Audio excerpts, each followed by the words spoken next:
Good evening. I call this meeting to order at 6:20 p.m. Tonight we have present Director DeFreitas, Director Teitler, Director After, Director Ramirez, and myself, meaning we have a quorum. Thank you to our interpreter, Astrid. Astrid, would you please share the interpretation instructions with our participants, and then we can turn on the interpretation function. Thank you. The first business in order is the approval of the agenda. Directors, are there any proposed changes to the agenda? Seeing none, do I have a motion to approve the agenda as presented? I move we approve the agenda as presented. Is there a second? Second. All in favor, say aye. Aye. All opposed, say no. Motion passes. Our next agenda item is our opening celebrations and updates by our superintendent, Dr. Anna Cole. All right, good evening. It's mid-May, and so it means that there is about 1,000 things happening across the district. So want to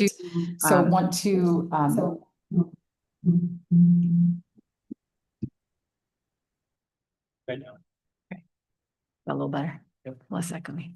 Okay, so want to really share some appreciation for all the awards nights, the music recitals, the state championship matches and games, the sports awards banquets, the field trips and adventures and overnight trips, the passage presentations that are happening throughout this month at all of our schools. There's so many things going on. This work is aligned with our strategic priority Students First, which is focusing on belonging and well-being. And so want to really appreciate all the many things happening at all our schools this time of year to help students feel seen, included, and valued in their school communities, and to really celebrate the learning and the work that has happened throughout this school year.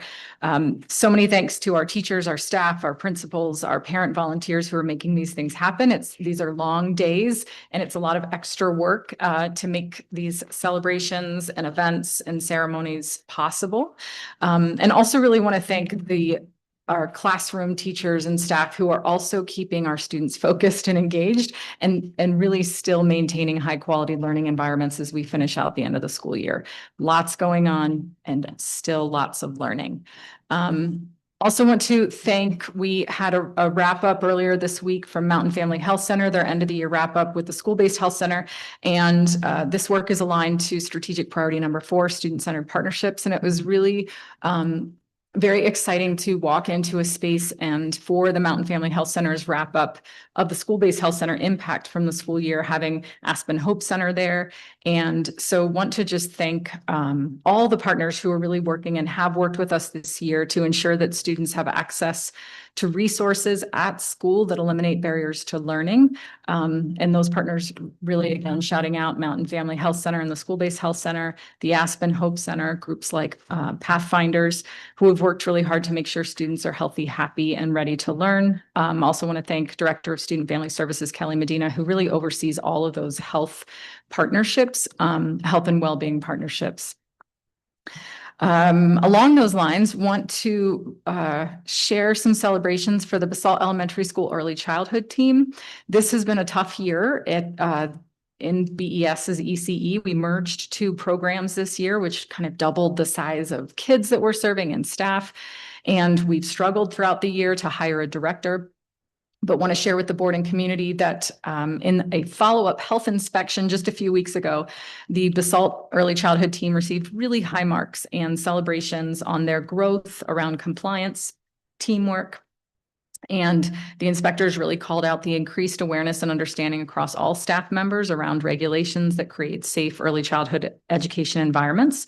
This is a real testament to the hard work of the Basalt Early Childhood Education team and the leaders who have stepped in to collaborate and support that team in a year when we really struggled to hire a director. So want to thank Lori Brumbaugh, all the Roaring Fork School District early childhood directors who are supporting and cross-covering, our early childhood special educators who are providing additional supports, Juliana Trejos Largo, who's one of the teachers at BES, who's really stepped up as a leader this year, and of course the Basalt Elementary School leadership team for helping out over at the preschool.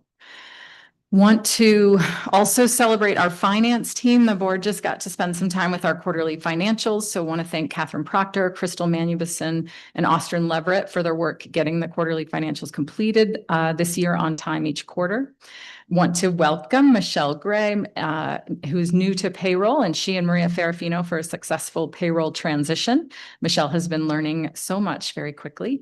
And then a big thanks to Laura Quinlivan for holding 2 jobs as she starts her new role as budget analyst and make sure that Michelle's up to speed. So a lot of work in the finance team, onboarding new staff and making sure we're getting the more consistent work done, aligned to strategic priority number 3, operational excellence.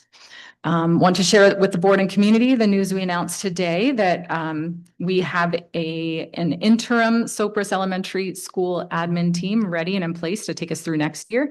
Carrie Hassel, current AP, will be our interim principal, and Sam Hawk, a current teacher, will be moving to an interim AP to guide Sopris into next year.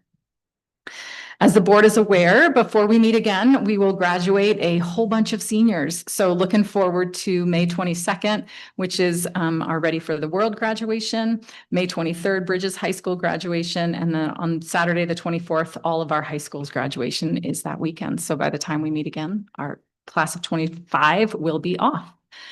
And then finally, this week, we'll be recognizing there's always a lot of retirements at this time of year, but the Roaring Fork School District tends to kind of celebrate and really call out folks who retire after spending over 15 years in the district.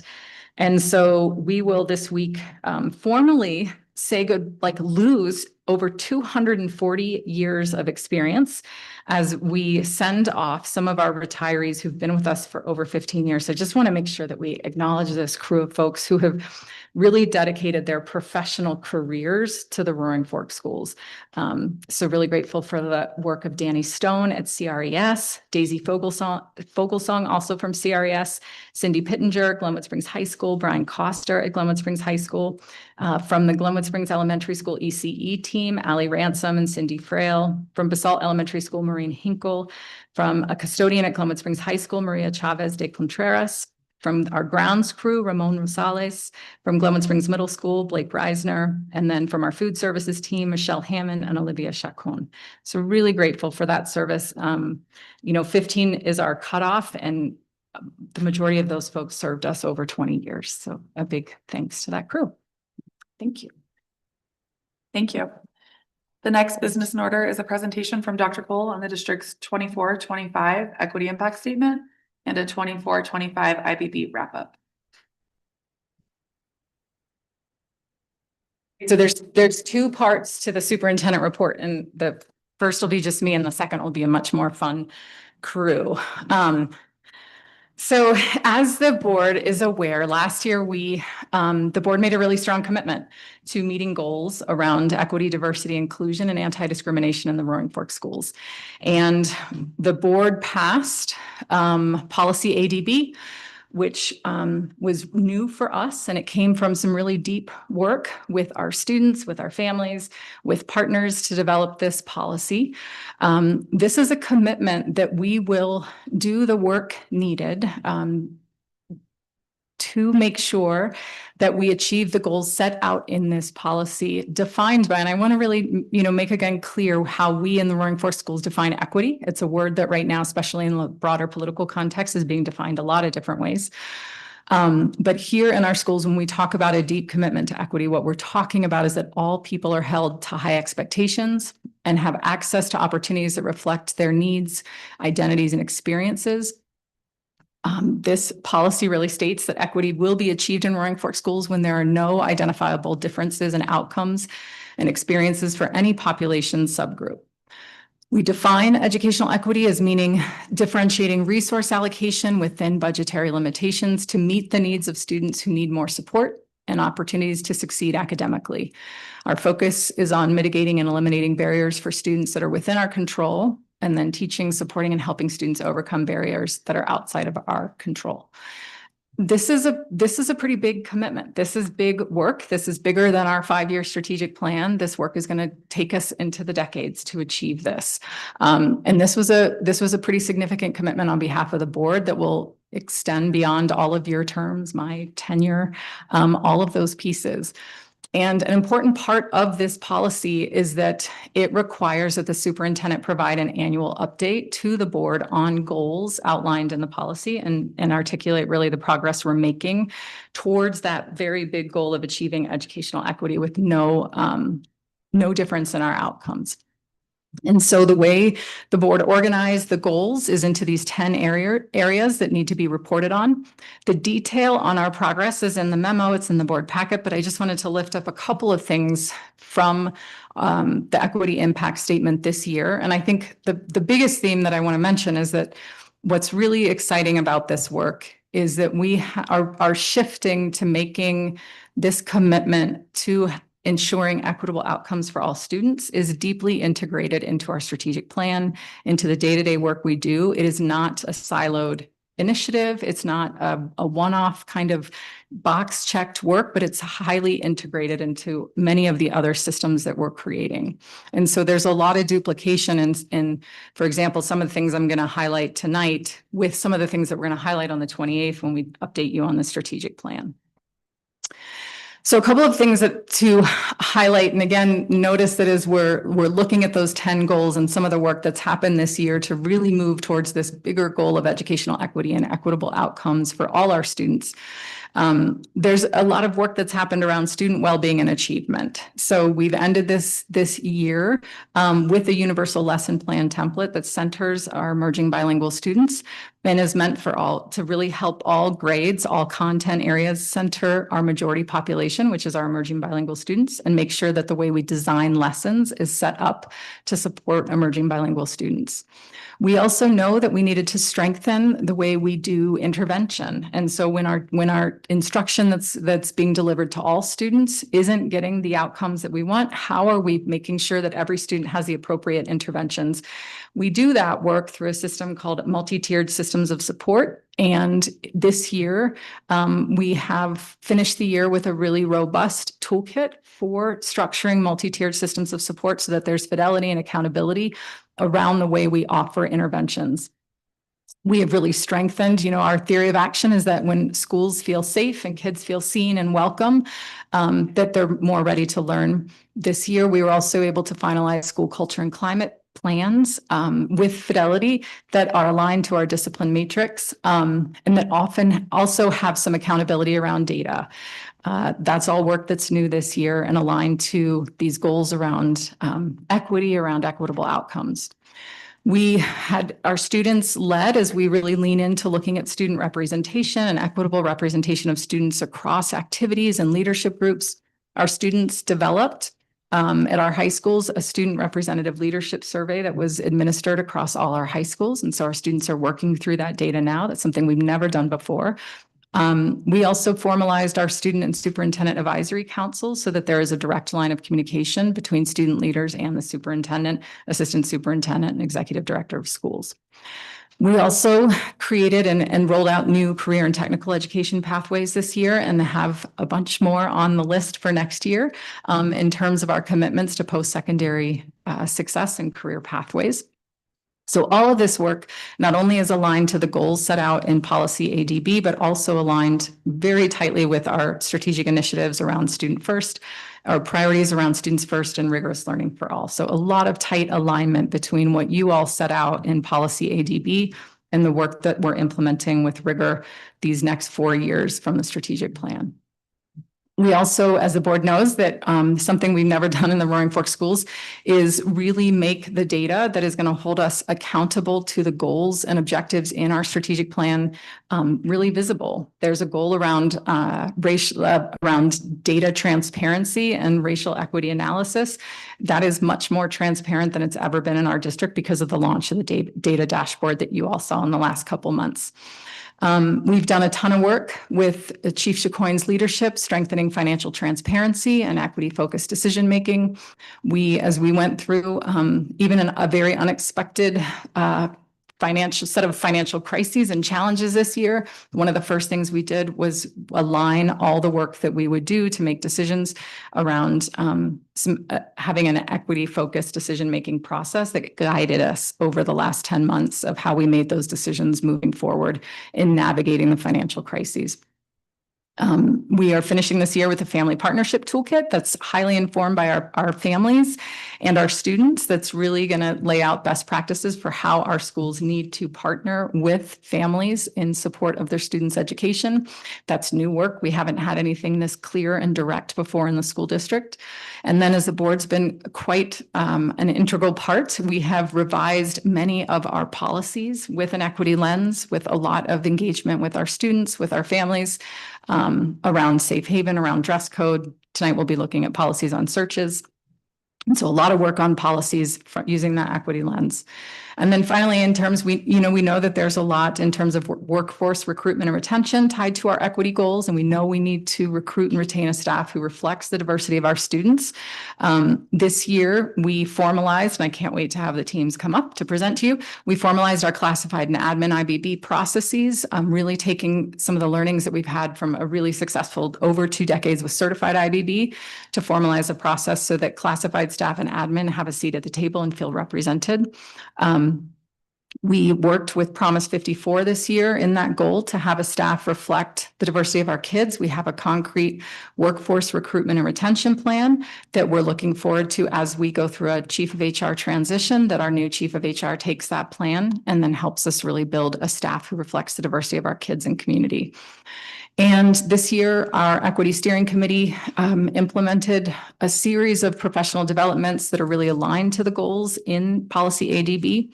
And we're able to reach all staff, starting with actually a really, I would say, critical and essential kind of cornerstone professional development that was called the Policy ADB Close Read, that made sure that all our staff are aware of this policy and these very significant commitments that the board has made to ensuring that we are on track and accountable for really achieving those goals around equitable outcomes for students.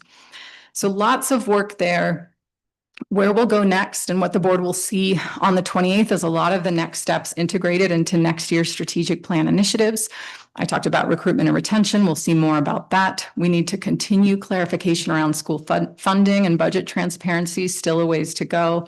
We'll kind of have part 1 of the strategic plan year 1 update on the 28th, and then we'll kind of finish that next fall when we get our student achievement data.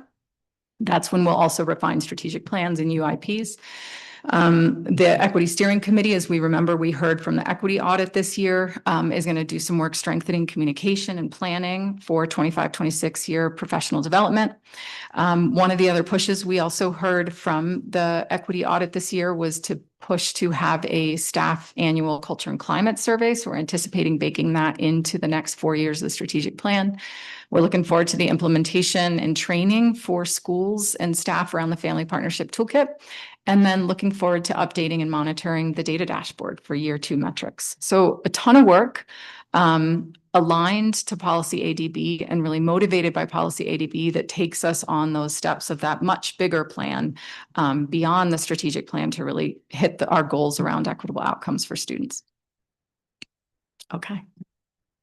Shall we shift? We got a big crew that's going to come up for part 2 of this, and then we will have time for questions. So we'd love for our certified admin and classified reps to join me and grab some chairs, y'all. Okay, so what our plan is to provide some updates for the board on the work that happened with our 3 teams that are really focused on labor relations. And so really want to have the teams take the mic and explain some of the work that we focused on this year, the interests, the outcomes, any lessons learned. Delighted to have this team work with the board and that you can hear from folks directly. And we'll talk about some lessons that we learned holistically, where we need to go next. We don't have any necessarily concrete actions beyond the health insurance action that we'll talk about later tonight.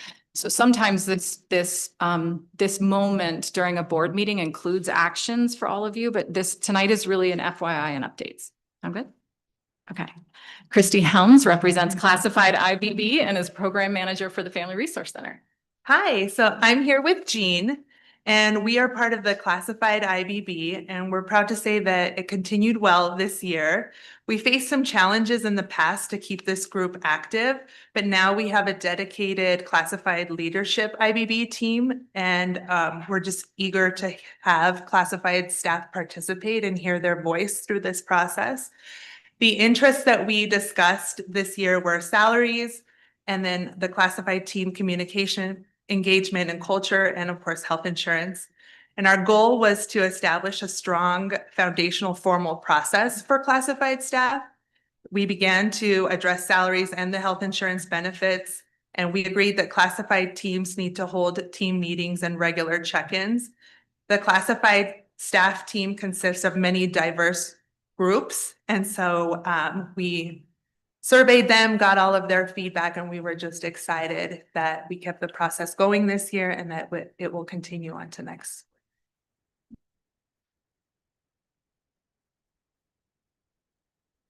Okay, for certified IBB, we have Nina Asher and Autumn Rivera. So similarly, we were focused a lot on salary and health benefits. That was our second interest, creating a competitive full package. Our first interest was more around this strengthening consistency and continuity of learning for students as we support adult personal and professional needs. We're working through how do we do IBB now that we have the CBC. And so I think this was a cool learning experience for a lot of us. That first interest, there is very laid out PTO policies and agreements in the contract, and we didn't want to touch that since we're on a 3-year cycle. Thank you. So it was cool to see the group come together, work together on some shortages are still issues. Teachers and leaving the classroom is still an issue, but what are ways that we can do it that are outside of the contract that are more agreements that will make the process better for everyone involved, including subs, guest teachers, admin, people who are there. So recommendations came out of that for human resources, building leadership teams, and the achievement and culture and equity for students teams. And there were a lot of cool and creative ideas that team was able to come up with. Yeah, for example, having like a set lesson plan at each school for guest teachers. Right now, many schools, like each teacher just has their own lesson plan. So having like a standardized template that will help, really advertising, creating like a QR code on a sticker that all staff can have. And if you're at some conference and someone's like, hey, I'm interested in subbing, you can be like, sign up right now, and we'll have all that. So trying to just make it a lot easier to be a guest teacher. We have such amazing guest teachers already in our district, and we're so grateful for them. So just trying to make it more supportive of their. And I'm sure we'll talk about health insurance as well. But we're really thankful to Christy Chacoin for all of her hard work on our salary schedules and our finance, just so that we were able to maintain our steps and lanes and provide that with teachers, even though it was a financially difficult year for us. So I appreciate the IBB work. Yeah. And we were able to give staff members their steps and lanes, which is great.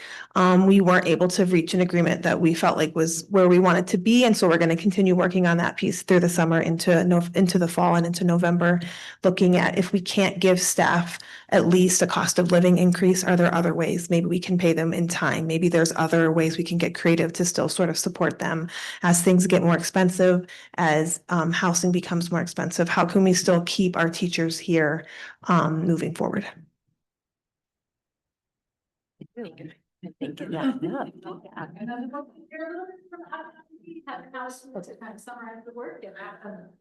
Yeah, so Heather Howe, I am part of the ACES team, the Academic Culture and Equity for Students. I am one member on the admin IBB. It consists of a group of leaders, building leaders, and then I'm the representative from the ACES team. So this year, our 3 big bucket of areas that we were working in around this work boundaries.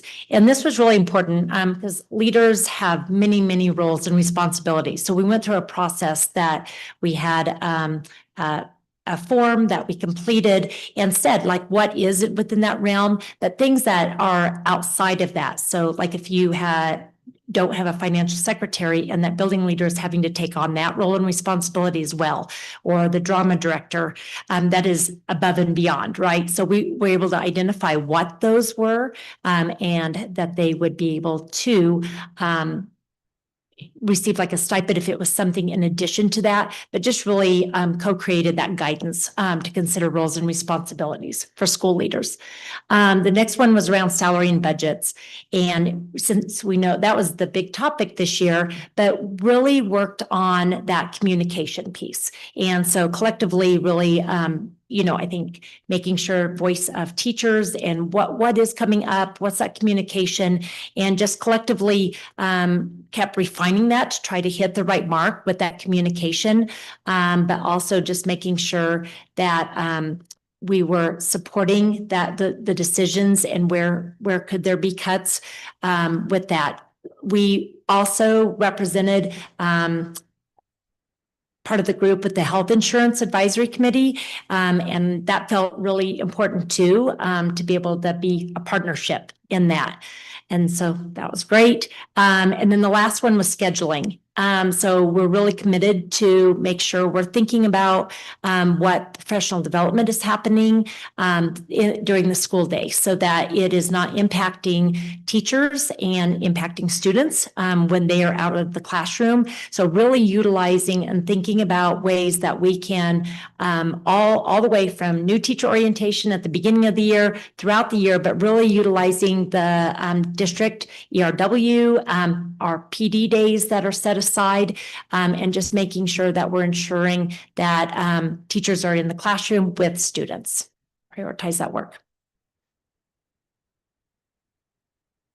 So in a couple other things that I think we all learned together this year, and so there's still some unresolved challenges. And as the board is aware, this was a really unique kind of new era and new phase in terms of labor relations. So some of the new pieces, we had a health insurance advisory committee with representation from these 3 teams that worked together to make the recommendations. You approved initially the 3 plans that the Health Insurance Advisory Committee was recommending that the board offer next year. Tonight, there'll be an action in front of you to recommend the employer-employee contributions to those plans.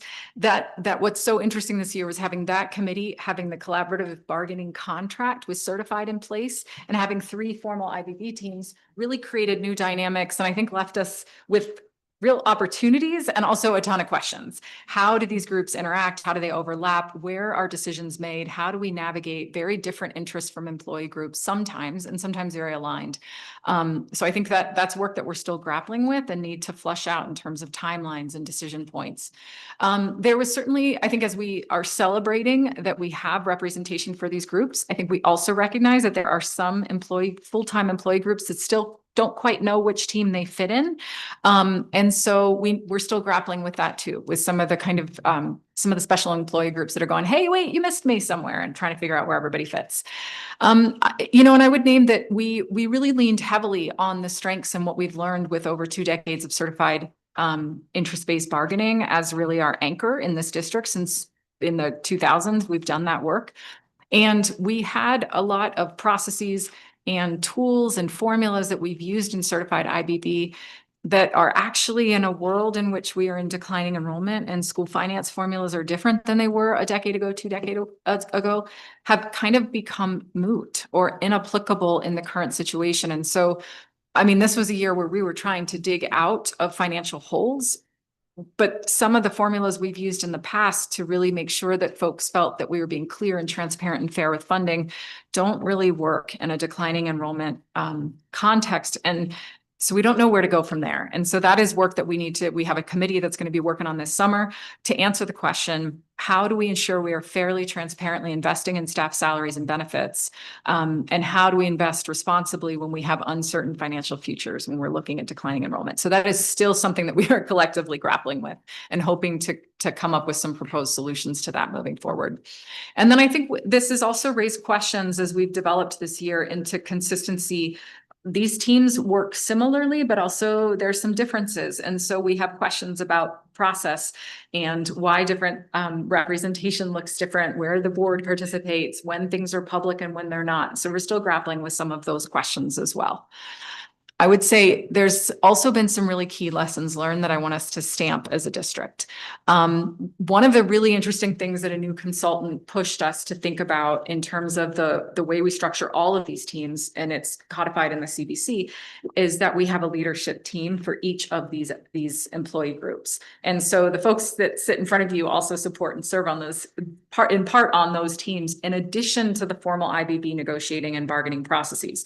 And what we learned, especially in a year where we had a very dynamic environment around health insurance and self-insurance and had to make decisions fast and really needed staff input, was that monthly leadership team really strengthens communication and the ability to implement agreements from IBB.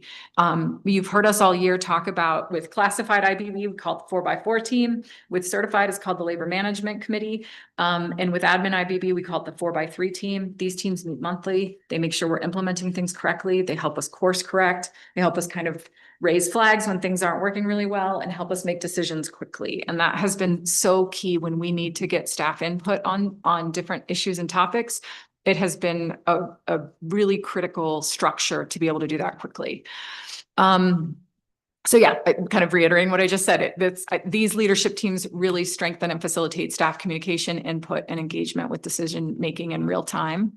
I think one of the things we learned, especially with the certified IBB team, is that when we collaborate on issues beyond the Roaring Fork schools, we can have a really positive impact. We know that as the state passed the school funding formula, it wasn't as bad as it could have been, and as it initially was when the governor put out his first draft. And I think a lot of that has to do with the pressure that we saw collective action from, like, the No More Cuts action that happened in March, that RFCEA really reached out and said, hey, can we do this together? The board was supportive, administration was supportive. And, I think our presence and engagement there had an impact on where the school finance formula ended. And so we need to remember, and I think that was an aha for all of us, especially during really hard moments this year, to remember that, yes, we are absolutely trying to do the right thing with all the funding we get. We also need to make sure that it's not acceptable that this is all we get from the state and the federal government. And so that collaboration was really critical. I think a lesson learned from this year. I think that something that the board really reiterated last year when you updated the H policies and really affirmed interest-based bargaining as the way we do labor relations, as opposed to traditional negotiation and traditional bargaining, is that relationships remain the foundation. And as hard as this year was, all of our teams emerged with either stronger relationships or new relationships. And that, I think, was a win that's going to stretch beyond, I think, maybe some of the more tangible outcome-y things that we really had hoped to achieve. So I think that's really critical that we can celebrate that. And then I think finally, this work matters. It is a massive investment. The amount of hours that this team and these bigger teams have put into this work is significant.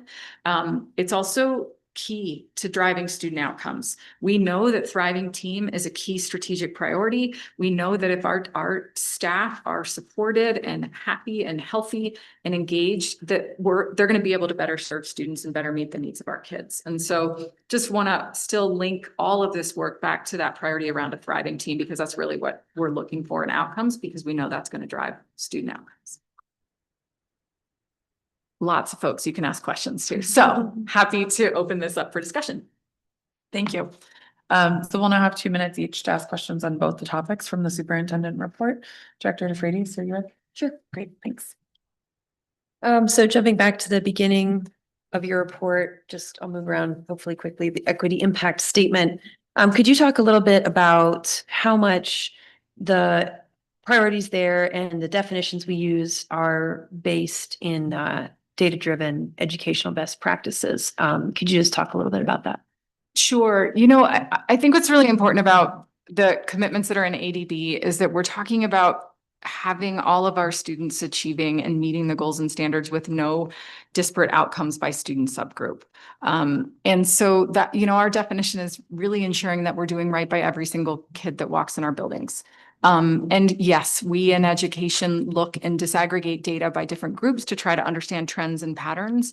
We're working at scale. If we were teaching small schools of 20 kids, we could do an individualized plan for every kid.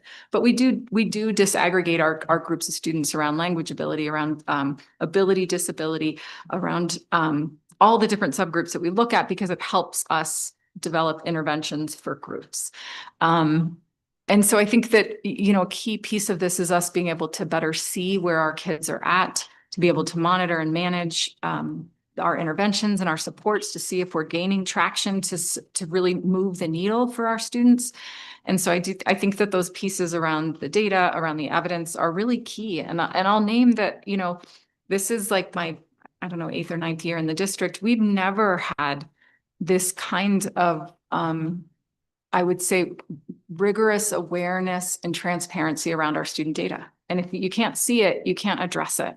And so I think that as we move through the next 4 years of really working with that data dashboard, which is very public facing, but I can tell you that the work that is happening in our classrooms with our teachers looking at their own classroom data, with our school leaders, with our departments, looking across school to school, is far more rigorous than we've ever had as a district. And I think it's a huge piece, is having that data to drive those outcomes for kids. Does that answer your question? Yeah, and also I was just kind of thinking about at the national level, studies that show pieces of what we've included in these goals, you know, having your the community makeup reflected in staffing and whatnot. There's irrefutable evidence that improves student outcome. So I appreciate the amount of time that I know the team put into framing that with a solid foundation. So one note about consultants, I think it's been covered. You mentioned the Promise 54. And I guess we don't really need to go back to it, but I think we discovered that our staff does a lot of good work, and that sometimes the consultants that we bring in are helpful up to a point. Would you maybe share just a lesson learned around that this year? Yeah, you know, I think there were components of, I would say, the work with Promise 54 that we were disappointed in terms of, as you all remember, our discussions around input and some of the feedback and some of the focus group sessions that we wanted a little more. I think there were still really meaningful pushes from the work that we got from Promise 54, especially the staff recruitment and retention pushes. You know, that we contracted with Promise 54 in large part because of their strengths around recruiting and retaining diverse staff. And so we knew that was going to be their strongest point. And I think that's the strongest deliverable that we got from the work with Promise 54. We can't wait to better support the human resources team to really level up. I mean, I think we've had a human resources team in this district for a long time. I don't know that they've ever been this tightly aligned to a strategic goal or chunk of work. And so we're actually asking more from human resources. We're asking for the basic human resources kind of work, but now through all these components, we're asking for leadership and talent development, recruitment, retention, so that we can get to the student outcomes we need. And that was a push where we did not have internally the skills, the experience to know what the right next steps were to get to those recruitment and retention goals. And we really needed them to come in and help us with that. It was grounded in our input from staff. It was grounded in this context.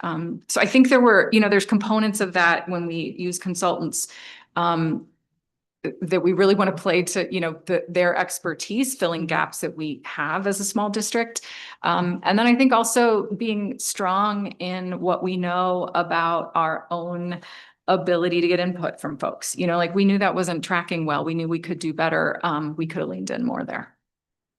Yeah, a lot of actions being taken on that front. Appreciate that. Moving to the IBB, interest-based bargaining, to try not to throw around our TLAs too much. I think I just wanted to say an appreciation for all the teams.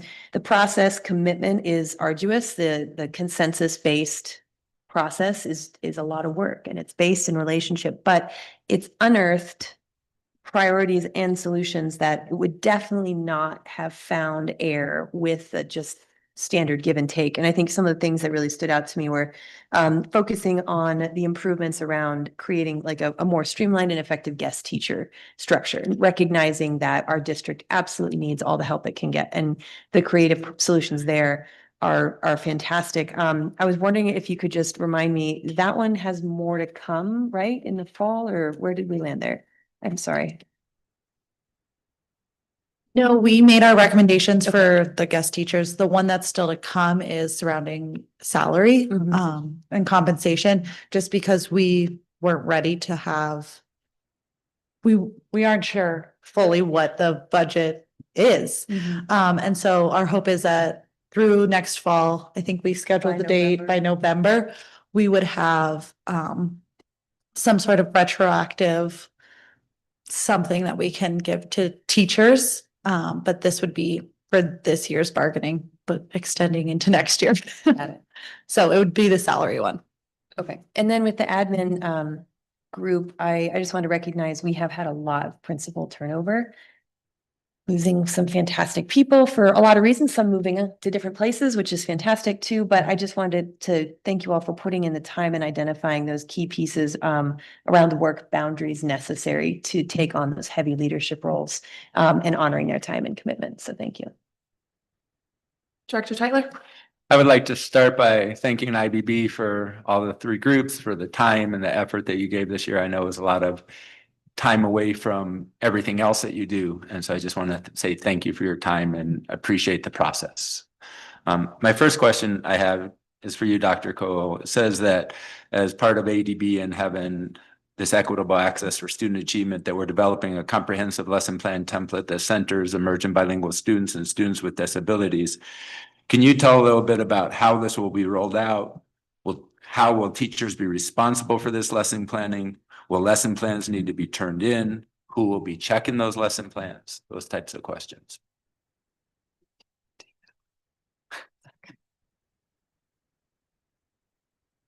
I actually wish Amy Fairbanks was here because she's leading that task force, but you can come on up, but I can speak really broadly to it. We're in the process this spring of having, I think there are 25 teachers who have been piloting and testing it out. This is after 5 or 6 months already of development.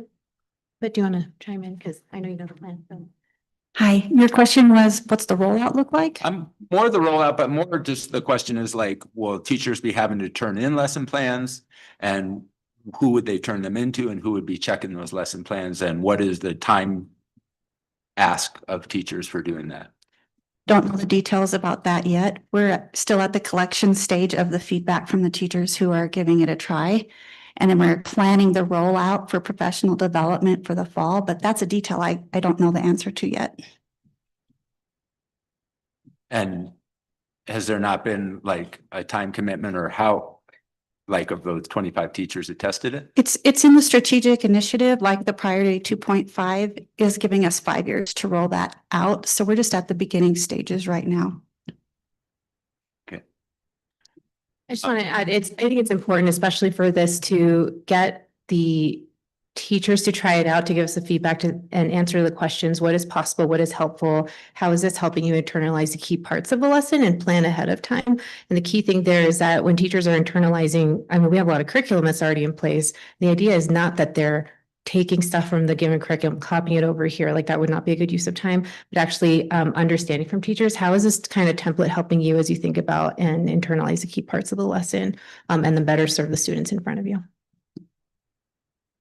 We're also collecting feedback on how well did this lesson design help students use their full linguistic repertoire to comprehend the context and engage in complex academic tasks. So that's one of the questions that we're asking the teachers who are implementing it to give us feedback on, and that'll also inform our professional development and rollout.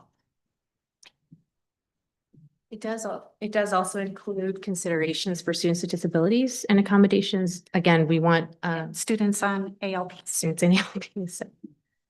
Previously, there were multiple different lesson plans. I feel like Phil Donahue. Sorry. You're doing a great job. Previously, there were multiple different lesson plan templates, which proved to be confusing for teachers. They're asking, should I use this one? Do I use this one? When do I use this? And so that is one of the intents as well, as we're planning for for instruction. Thanks, Phil. You're welcome. I also have a question about the data dashboard. When we look at that, if we're looking at the in-year measures and annual measures, like I mentioned last time, 6 years in a row, our median growth percentile has gone down for our Latino students, less than the 50th percentile, 6 years running. When I look at the in-year measures from our NWA in-year measures, beginning year to middle of the year, the rate for achievement for the Latino students has gone down. So what are the changes that we're implementing this year that we think is giving us that forwardness? So if we're looking at math, it's down a couple percentages points. In reading, it's down a couple percent points. What is it that's not working and what do we need to change? To be honest, that wasn't the topic that we prepared to address tonight, but we can get back to that. You know, we haven't had the end of year in-year metrics yet. Those are hopefully going to be updated by the 28th. And at that point, we can talk more about those when we update the strategic plan. Okay, and just another question on that, and maybe you can be looking at that as we go to end of the year too, is if we're looking at the achieving mastery in reading, it says the 5-year objective is to be 56% with no differences in subgroups. Right now, our Anglos are at 99%. So how are we shooting at 56% and having no differences in subgroups?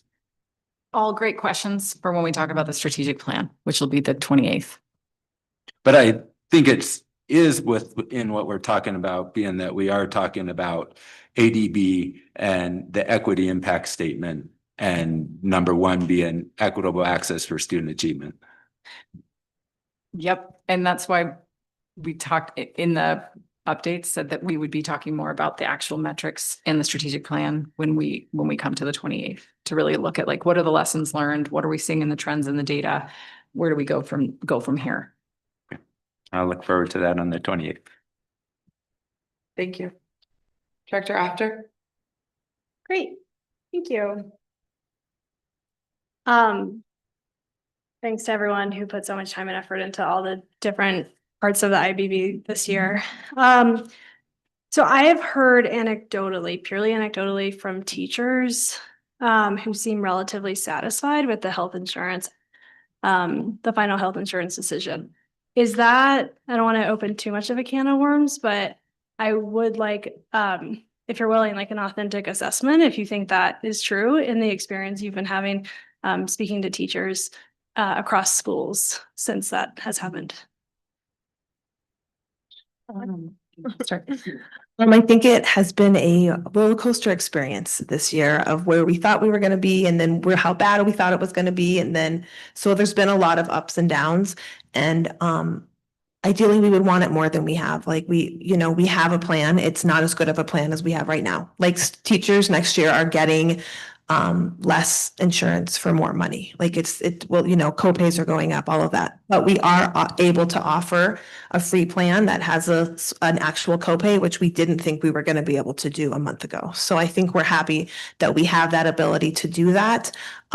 It's not perfect. I know teachers who have had to leave the district already because they can't afford themselves and their kids on this plan. It's a $1,200 or $12,000 pay cut for them. They can't do it. So I think it's not perfect. We definitely have a long way to go, but it's better than where we thought we were going to be a month ago. Yeah, I would echo what Autumn just said. There's a silver lining though. And I think that silver lining really is that $0 plan. I think when we look at our comparative districts, there's not a lot of other districts near us who have that. I talked to other representatives in other districts and they're shocked that we have a $0 plan.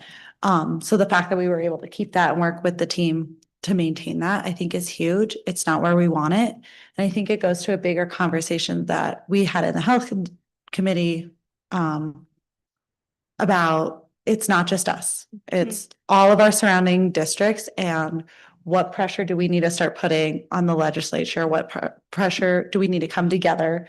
And I know Dr. Cole has done a lot of work with other superintendents up and down the valley. And I think next year we're going to take this momentum and these wonderful people that we got to collaborate with to really dig deeper into some better health insurance options, because it's not where we want it to be. There's good things about it, but it's not perfect. Anyone else? Yeah, I wonder if anyone else. Besides teachers, are there other insights onto how the rest of the staff are feeling about insurance?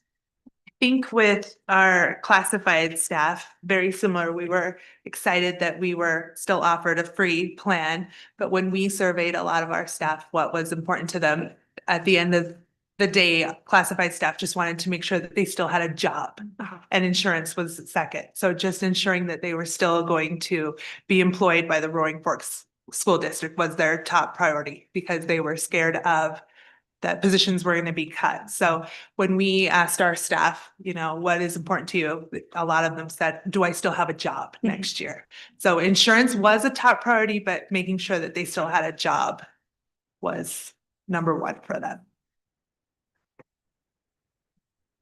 Thanks for that.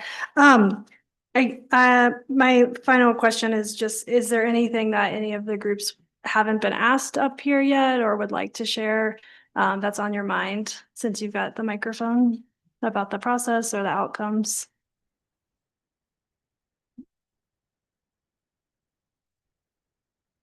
We're committed to passing the whole thing. Okay. I think this is my 12th year on IBB, and it has been really some process to be a part of. I really enjoyed the health insurance committee that had the administration and classified.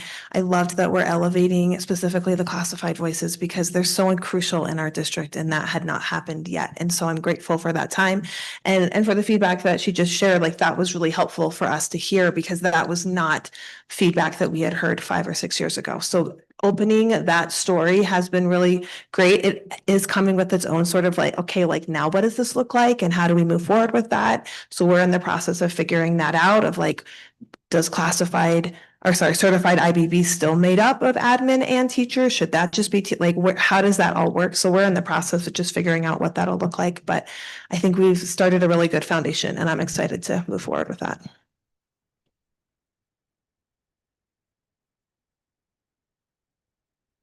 Well, a couple of things I would say is, I've been part of the IBB process many years ago. And the IBB process then was, they said, yeah, we'll give it to you, but we never got it.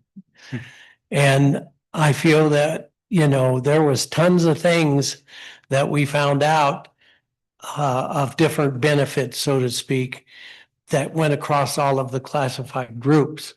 There were some that were just specific to different groups. But I feel that with the work we did this year has given us a good foundation that I finally feel and trust that we're going to be able to go forward with IBB, and it's not going to be the same, oh, yeah, we're going to have IBB, but you don't get anything out of it. You can ask for it, but it never comes. So I'm real glad that whoever brought this forward and reinstated IBB, and I'm glad for Dr. Cole's leadership through this and the consultants we've had. And I think that, it was a learning year for a lot of us. But I think next year is going to be a lot better for the IBB process and for the groups. Great. Thanks, Jean. Thanks, everyone. Director Ramirez? So I'll just continue on this conversation. I'll echo gratitude from my colleagues from the board. Thank you guys for your dedication, for volunteering. Thank you to all of the teams who met, had the extra teams, did the extra things. We really appreciate it. And, I'll echo Jean's sentiments that I think this was not just a growing year for all of us, but also like a commitment year, right? Like, this was a real year that we were like, we're going to dig in, we're going to try this out, we're going to commit to it, we're going to commit to equity for all of our staff. And I really appreciate that everybody really jumped in to do that. And then I also want to give gratitude for Megan Talbot, because I saw your guys' note, for her commitment and service to certified IBB. Does anybody know how long she's been? Wow. 22 years. Wow. So just a shout out to her for all of her time that she gives endlessly to the school district. I wanted to just comment on your final certified IBB recommendations list. I love it. Thank you for taking the time to do that. I think it's a great document for the other teams to look at and to consider. I mean, like just the recommendations to HR, to ACES, to BLT, to the technology department.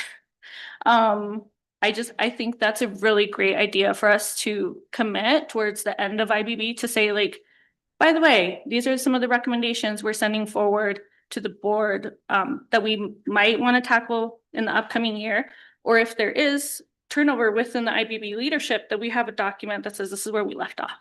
So I just wanted to make sure I elevated that as an opportunity maybe for admin and classified to, you know, look it over and see if that's something that they want to consider as well. Okay. Shifting over to the ADB. Sorry. I'm out of time. Okay, I'll do my 5 minutes of the, go ahead. So we're running behind. We are. I too am super grateful for everybody's commitment to this process. I think this has been something that since I've gotten on the board, I really wanted and pushed for, that we expanded the IBB process to different employee groups. And so seeing it come to fruition, seeing it happen this year, seeing these recommendations come before the board seems like a huge step in the right direction. So thank you all for your participation, your engagement on all fronts. I think that this is this year and will be in the future super impactful for our district and employees. So I'm just super grateful for all of that work. I don't have any additional specific questions, but I'm also very happy that we are where we are in health insurance. And I'm grateful, Nina, that you called out that this is a statewide problem. And I would encourage, if anybody here, anybody within the district, there's anything that we can do to advocate with our state legislators. I know this year our session is done, but if there's anything that comes up, please don't hesitate to reach out to any members of the board so that we can use these seats and our voices to advocate in that way. Now I'll move to our 5 minutes. Okay, I'm gonna jump in. So for the Equity Steering Committee and Dr. Cole, do we know, is there representation from all communities, parents and students? You know, it's really a staff group so that the policy ADB names a couple of key groups, and one, the Equity Advisory Council, is kind of our staff, parent, student group that, yes, does have representation from all of our 3 communities. Equity Steering Committee is a staff team. And so it's really made up of teachers and leaders and department heads who are developing professional development, doing instructional tools. So slightly different in terms of the makeup of those groups. But the EAC absolutely has great representation. We finally got Glenwood in this year and had some really strong students and parents coming in from Glenwood to join the group this year. So it feels really good to be able to say that. Great, thank you. I remembered that one of those, I forgot there was multiple. Yep. And then you did mention the Student Representative Leadership Survey. Do we have access to those results yet? Send us that question. Okay. And right now, most of the data has been, students are analyzing it. And so we can definitely get them to report to you in the fall. If you send us that question, I'm not really sure where the current data is, but we can dig in. Okay. All right, thank you. Any other questions or comments on the superintendent report? I would just like to say that being that we're bringing up equitable access and student achievement, we have a big turnout tonight from a group of parents and community members who are here tonight pressing for that. I guess I would just like to ask some kind of response from the district of what kind of commitment is being made to this group. What are the changes that the district is looking to make that will impact those students? And what are those commitments that we're going to be able to give to this group who is here tonight, who has been here multiple times, and in a way that is going to impact the learning for this group who is 40 points behind in our learning? And how is it that, what are those changes that are going to be rolled out? And if it can be more specific and more detailed and something beyond. I appreciate all of the great work we're doing with our teaching and our supporting teachers and moving forward to be the best teachers that we are. And that is important that we continue to do this. How are we going to make changes that address students who come to us with a different need, a language need? So, and what is that thing that we're going to do to address the language gap that students come to our school with and arrive with outside of ELD classes? Where is that? What is it that we're providing in the rest of the day for those students who have that language deficiency? And I think that's a answer that needs to be given to this group. And I would love to come. Yeah, I would say the simplest answer is that a couple things. One, it's not as simple as a language gap. There are many contributing factors to why we see the disparate outcomes for students. And we know, and educational research shows, it's all kinds of things. It's Agreed. Language, it's ability, it's poverty, it's access to resources, it's school facilities, it's staff, it's quality, it's representation. It's complex. There's no silver bullet. And I would say two key answers in terms of like, what are we doing to address the achievement gap that we're seeing in our data? And I would say two things. One, for the next 5 years, we're dedicated to carrying out a strategic plan that, if you recall, was based on an evaluation, a third-party evaluation of our district by Attuned Education Partners that said, when they came in and assessed our classrooms and they looked at our data, and this was 3 years ago that Attuned came, and they said, there's a ton of strengths here, and really where you need to focus to better serve all your students is ensuring that your classrooms are providing rigorous education that's meeting the level of the content standards and meeting the curriculum, the rigor of the curriculum, that those pieces were in place. And so I want to name that we're not trying to make something up, right? We contracted with Attuned because what they do is help schools and districts address the achievement gap.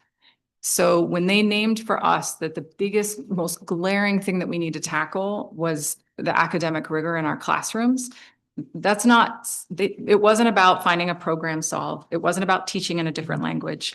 It was about, how do we make sure that every kid is highly engaged and challenged to the best of their ability and supported in every classroom every day. And so I would say that then when we started to do a root cause analysis of why is that not happening, and this is all the strategic plan development work that we did 2 years ago, we grounded all of that analyses in evidence-based research, and the result of which was the 5 priorities that you see in our strategic plan. So we believe really strongly that it's not one thing and there's not one silver bullet, and that we have to be tackling. I mean, we didn't make up these 5 priorities because they were cute or they were fun or they sounded flashy. We went back to the research, and that's why we brought Attuned Education Partners in, because they brought us the research to say, representative staff are going to push student educational outcomes somewhere in that 8 to 12%. Better partnerships with families focused on the academic achievement of students, not on showing up at meetings, not on coming to big district meetings, but having critical conversations between a teacher and their parent and a parent about that child's academic success is going to drive academic outcomes. That is how we structured these 5 strategies, was to absolutely address that achievement gap. So what we're going to do, the plan to do this is to do this plan with fidelity and accountability. And I would say more broadly, are we going to eliminate the achievement gap in 5 years? No. Which is why last year, this board made a commitment through policy ADB, recognizing that we have to go deeper than a plan that stands on the wall for 5 years, that we need to go deeper than a resolution that can get lost in a year, that we need to go further than hiring a superintendent who talks about this. And we need to stamp it in our policy that this organization is committed to educational equity, because that policy is going to outlast this plan, all of you, all of us, and is going to sit there and say, we're not done until we've hit educational equity. That's the commitment. And so the way that we live that is the commitment that this board has stated for this organization that's going to last more than 5 years. It's going to be 10 years, 20 years until we can hit that. And so I actually think the answer is, and now you know, I can say that like, yes, do we need to get better in telling the story? Are people hearing it? But the answer to what are you doing is this plan and that policy and the fidelity to which we implement, execute to those would be the other answer. Thank you. Thank you all. The next business in order is the CFO update quarterly financials from Chief Chicoine. Each board member will have 2 minutes to share comments or ask questions. And we'll begin with Director Tytler. If you're prepared. I'm good. Yep. Chief Chicoine, thank you for meeting with us today in our work session, and thank you for presenting at this past Monday at Finance Committee. And I feel like you're putting together our quarterly financials in a very straightforward, easy to understand way has been very helpful, and I don't have any further questions at this time. Thank you. Okay, thank you. Thank you, Director Tytler. Director After. Great. Thanks for the update earlier in the work session as well as in the finance committee meeting. I just wanted to give voice to one of the items in your CFO update, which is on the revenues are approximately 361K higher than anticipated. And then also current estimates for claims in the self-insurance fund are going to be seeing an overage of about 700,000. I thought you might want a moment just to explain to the public what's going on there. Yeah, you bet. So this is just the summary of the third quarter financial report that we reviewed in more detail in the work session, just for reference. And in the CFO update is I just gave an executive narrative summary of that. And so in that update, what I'm saying about the revenues being 361,000 higher is what I do is quarterly. We don't just put together the financials. We look through them and see, well, is there something that's tracking a little better that we have some potential favorable variance? And so there was a couple of items in there, including interest earnings and specific ownership tax and some other revenues that we thought we could adjust a little bit higher. So that's the first paragraph you see there on the screen. And the second paragraph under the quarterly financial statements is that we have a positive variance is offset by about 710,000 that we believe will be over, in addition to the overages we've already reported to the board on self-insurance overage. And that's just based upon the current estimates from Lucent on where those costs are going to be coming in. And we are hopeful that it's going to be better than that. There's some things that warrant that hope. Is number one is that our claims have to be submitted by June 30th. And so we're hoping that the reason why it's higher is people are actually seeing that deadline and they're bringing the claims in earlier. So that could be one of the reasons, but we're ferreting that out with our actuary. And then, and there's a couple other things is we may, if it does come in that high, that we may have some potential reimbursement from our stop loss carrier to help offset that. That was not included in this report. So it's kind of a worst case is what we're saying. And that's our hopeful worst case right now that we're ferreting out more. But when you net those two numbers, the 361 minus the 710, that's where you get the 349,000 unfavorable. The good news is there, like I told the board during the work session, is there wasn't a lot of information on, or like numbers on the executive summary that we had in the quarterly financial. That means that we don't have very many other adjustments that I really believe are worthy of noting at this point. So that was a really good thing, is that I believe we've captured all of those changes that we were looking at for January 29th in our supplemental budget. So anyway, and it looks like we'll be right over our minimum fund balance based upon these estimates. So that's good news too. So, excuse me. The only other thing I'd note is that these are all still estimates, but that's why that's the need for the quarterly financials, because things continue to change. If you look at $100,000 on an $80 million budget, that's a very, very, very small percent, under like 0.2% or something like that. So that's why we continue to update and monitor. Great, thanks. I'm And then I have a question about tax collection and revenue for the school district. If it's not in the memo, am I okay to ask a generic question?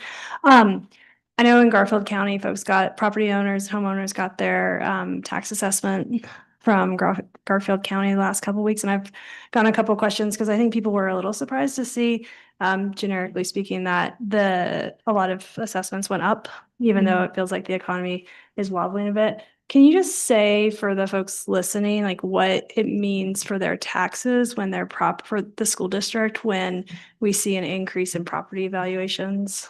That's a wonderful question. There's a couple of different funding streams when it comes to property tax because there's different mill levies. If everybody knows on their property tax form, you have your bond mill levy, which is just to repay all of the bonded debt from approved voter bonds from the past. Now, what happens with that is that we just need a set dollar amount. So when your assessment goes up, then generally, what'll happen is the mill levy rate will go down, but your taxes will remain about the same on your bond fund. When you look at the total program funding for our general fund, that is kind of consolidated into part of our per pupil revenue funding from the state. And so there's three funding sources, and I hope I'm not getting too complicated here, but there's the property tax, specific ownership tax, and then there's the state equalization backfill. And so the reason why that is all germane to that question is because the state requires us to set a specific mill levy rate similar to our bond fund. So it's not that it's based upon a specific dollar amount like our bond redemption fund. For our bonds, it's more set on a mill levy rate. So when your assessment goes up, then pretty much taxes also follow that and go up that same percent because your mill levy rate is going to stay the same. So it doesn't oscillate, I guess. So generally, I would say that would mean that your taxes would increase by relatively about the same percentage as it relates to the school district item specifically. The third part is it's a pretty involved question. So I want to make sure I'm answering it for people though, is related to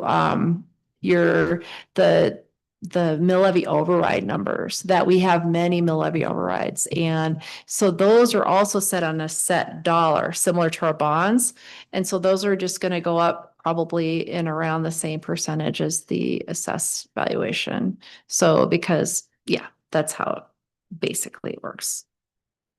Thanks, Christy. I need a whiteboard. I surprised you with that one, but I You're have fine. been hearing, I think a lot of people were surprised to see their, Yeah. and so I anticipate questions coming toward us about what it means for the school district that their property valuations went up. I don't have any other questions. Thanks for the thoroughness. Director Ramirez?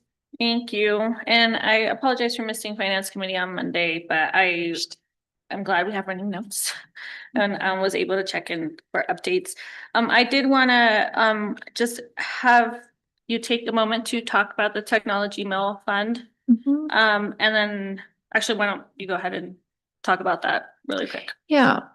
So what our technology mill fund is that, and this is past history, one of our mill levy overrides that we just talked about. There's 388,000 that's set aside specifically for technology, and that dollar amount doesn't change. And we set up a separate fund that we account for that 388,000.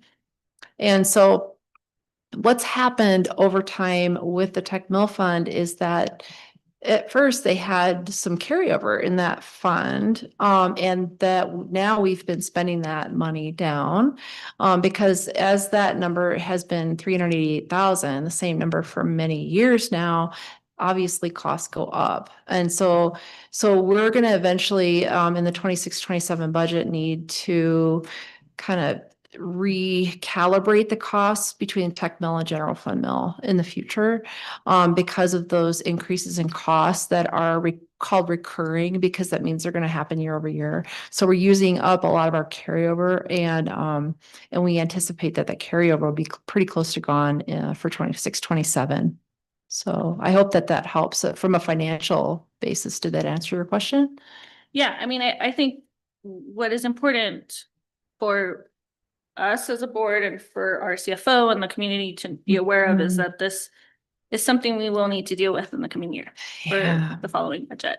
And I think as much as we can when it comes to transparency and conversations, especially being that we're a declining enrollment school district, we need to start thinking of these things ahead of time and start having these conversations. So I appreciate and wanted to make sure I pointed that out. And I appreciate that you listed the significant items for us in this quarterly financial. I also wanted to ask for more information on the early childhood fund. We didn't really get to this on the work session, but I wanted to ask the process of analyzing the needs for the program. What does that entail right now? This is a fund that we need to do some more work on, admittedly. And this is one of the reasons, and I've given a lot of reasons, I think over the past maybe a couple of months about the need for a budget analyst, but I really believe that this is one of the reasons for that is because we really need to delve into this fund in additional detail and really ferret this stuff out. Anna and I are going to be talking about that over the next couple of weeks as we're looking at the 25-26 budget, and we're going to have more information for the board, but we really hope that going into the future, this is something that we can monitor more closely. This is something that we have not been able to do well this year. And does that entail, I guess I'm just trying to see, like, what does that mean? Are you guys looking at staffing? Are you guys looking at supplemental money? Great question. We're looking at all of it. So one of the hardest parts of that budget is the revenue, because there's many revenue streams, and we just want to see where our revenue stream, being our first year doing this, running this fund, where our revenue streams are coming in. That's one big area of analysis that we're going to dive into.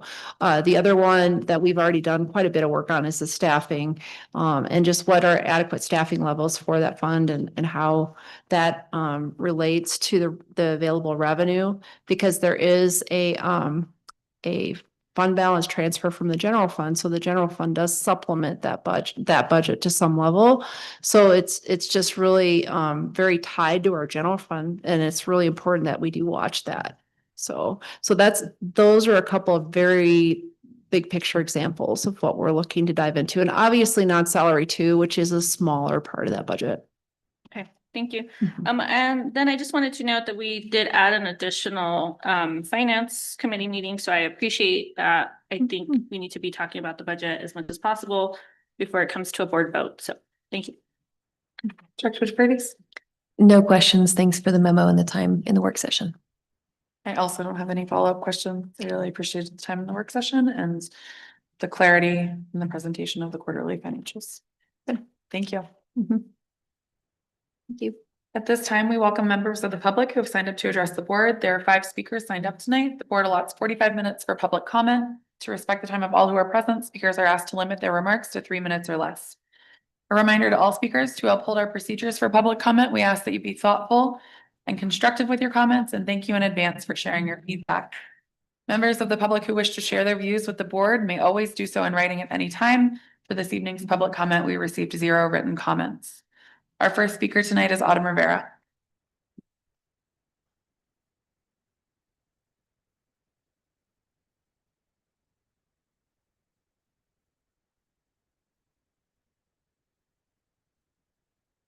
Good evening, everyone. Thank you so much for allowing me to speak with you today. I just wanted to take some time to update you as the district very graciously gives me 5 flex days to go out and do some advocacy work. I just feel like it's responsible to update you on what I've done with those days. So this year I have been really busy. I've listed kind of some different pieces. I was able to co-author a chapter in a textbook on Hispanic perspectives on student support and community focus, and we talked really about the power of storytelling in our classrooms. It was very exciting to have that book come out. I was given the Presidential Award for Excellence in Math and Science Teaching, which was very exciting. It was something I actually applied for the year before I applied for the Teacher of the Year, and that's how long we've been waiting for the results. So it was kind of funny to have it come back, and I'm actually very grateful I was able to get that award because that program has now been cut. So unfortunately, that is not something that is funded anymore. I keynoted a couple different places at the Colorado Association of Middle Level Education, their conference. I did some speeches at the 2022 NSTOY virtual conference, and then have done some different panels specifically with the Board on Science Education. I was I guess I'll say for the boards and membership, I have just been still working with the National Academies in two different places. This is a national organization, National Academies of Science, Engineering, and Math. I am on their collaborative on advancing science teaching and learning and K-12 steering committee. So that's focusing on national science education and what that looks like. It's made up of 20 different 20 different people in professors in science education, educational research. I'm one of 3 teachers on that committee, and also was just appointed to the Board on Science Education. It's a national board. I'm the only teacher on that board, which is surprising that there's only one teacher, but I'm there and I'm excited to do it. And looking forward, I'm continuing to do work with the national board and on Castle K-12 to look at science education. I'm going to be doing some work in Florida for the National Network of State Science Teachers. I presented at South by Southwest as well. And so just continuing that piece and trying to just share like what it's like to be a rural teacher in Colorado. So thank you for supporting that. Thank you. Thank you. Our next speaker is Jill Pidcock.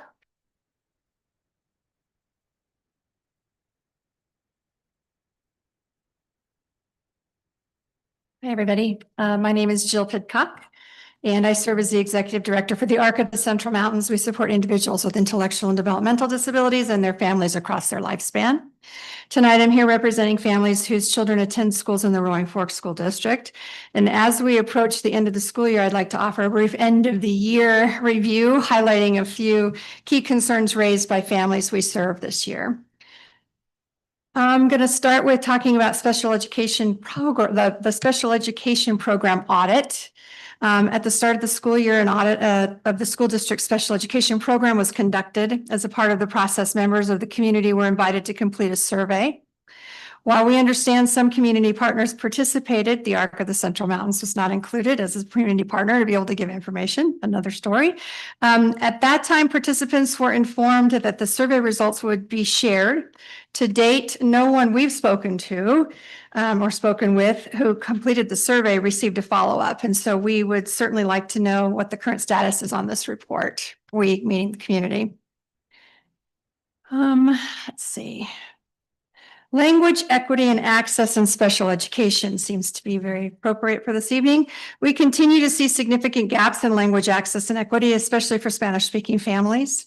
The Individuals with Disabilities Education Act, or IDEA, guarantees parents the right to meaningfully participate in their child's IEP process.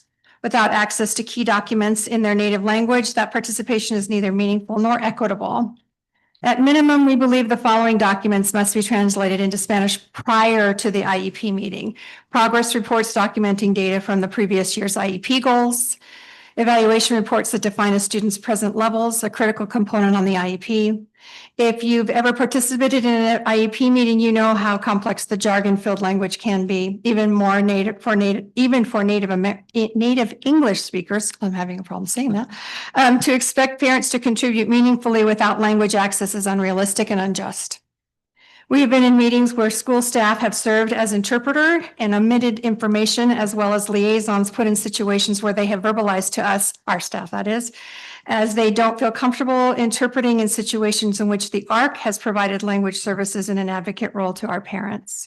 We also urge the district to evaluate the effectiveness of the current language line services used during meetings. In our experience, this tool has proven insufficient for fostering genuine understanding and participation.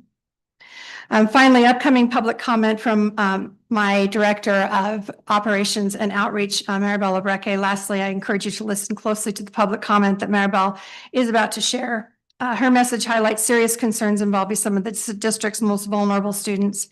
Her words are important, an important call to action, and an opportunity to strengthen best practice moving forward. Thank you. Thank you. Awesome. Our next speaker is Maribel Obreque.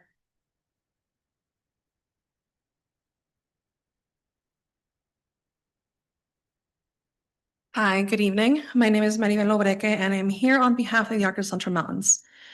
We have been supporting a few families whose children are enrolled in the SSN program, Significant Support Needs, at Glenwood Springs High School.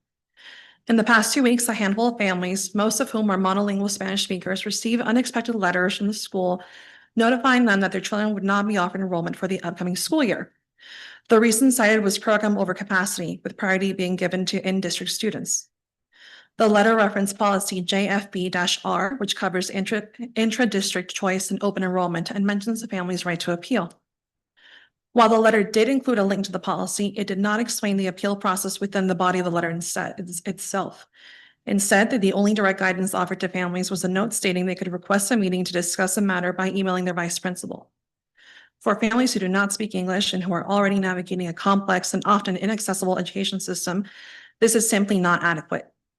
Without explicit, accessible guidance, these families had no meaningful way of knowing that an actual appeal process existed and how to initiate it. One mother did try to pursue this quote appeal. She described the experience as deeply disappointing and shared that it was clear the decision had already been made prior to the meeting. She felt the interaction to be performative. She also expressed her frustration that conversations about incoming students, especially those with significant support needs, were only happening in May. While she understands that staffing is a challenge, she believes the district had time to plan and could have taken a more proactive approach to both recruitment and communication to families. Let's be clear about who these students are. These are children with disabilities. These are students who have been part of the district since preschool. These are students who depend on consistency, relationships, and support in order to succeed. And yes, these are Latino students from Spanish-speaking households. While we understand that this decision may be technically aligned with policy, let us be absolutely clear. This is by no means best practice. These families who are engaged in their schools and contribute significantly to our community were informed with fewer than 2 weeks left in the school year that their children would need to transition to new districts. That's not disruptive, that's destabilizing. These are some of the most vulnerable learners in your care.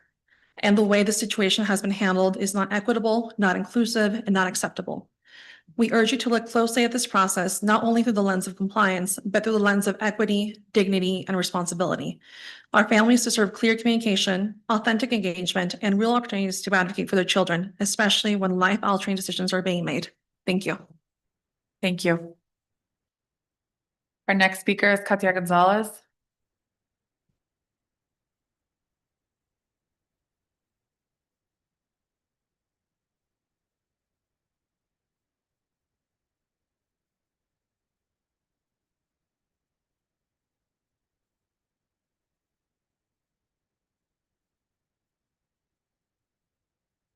My name is Katia Gonzalez, and I work for Voces Unidas de las Montañas as a parent organizer.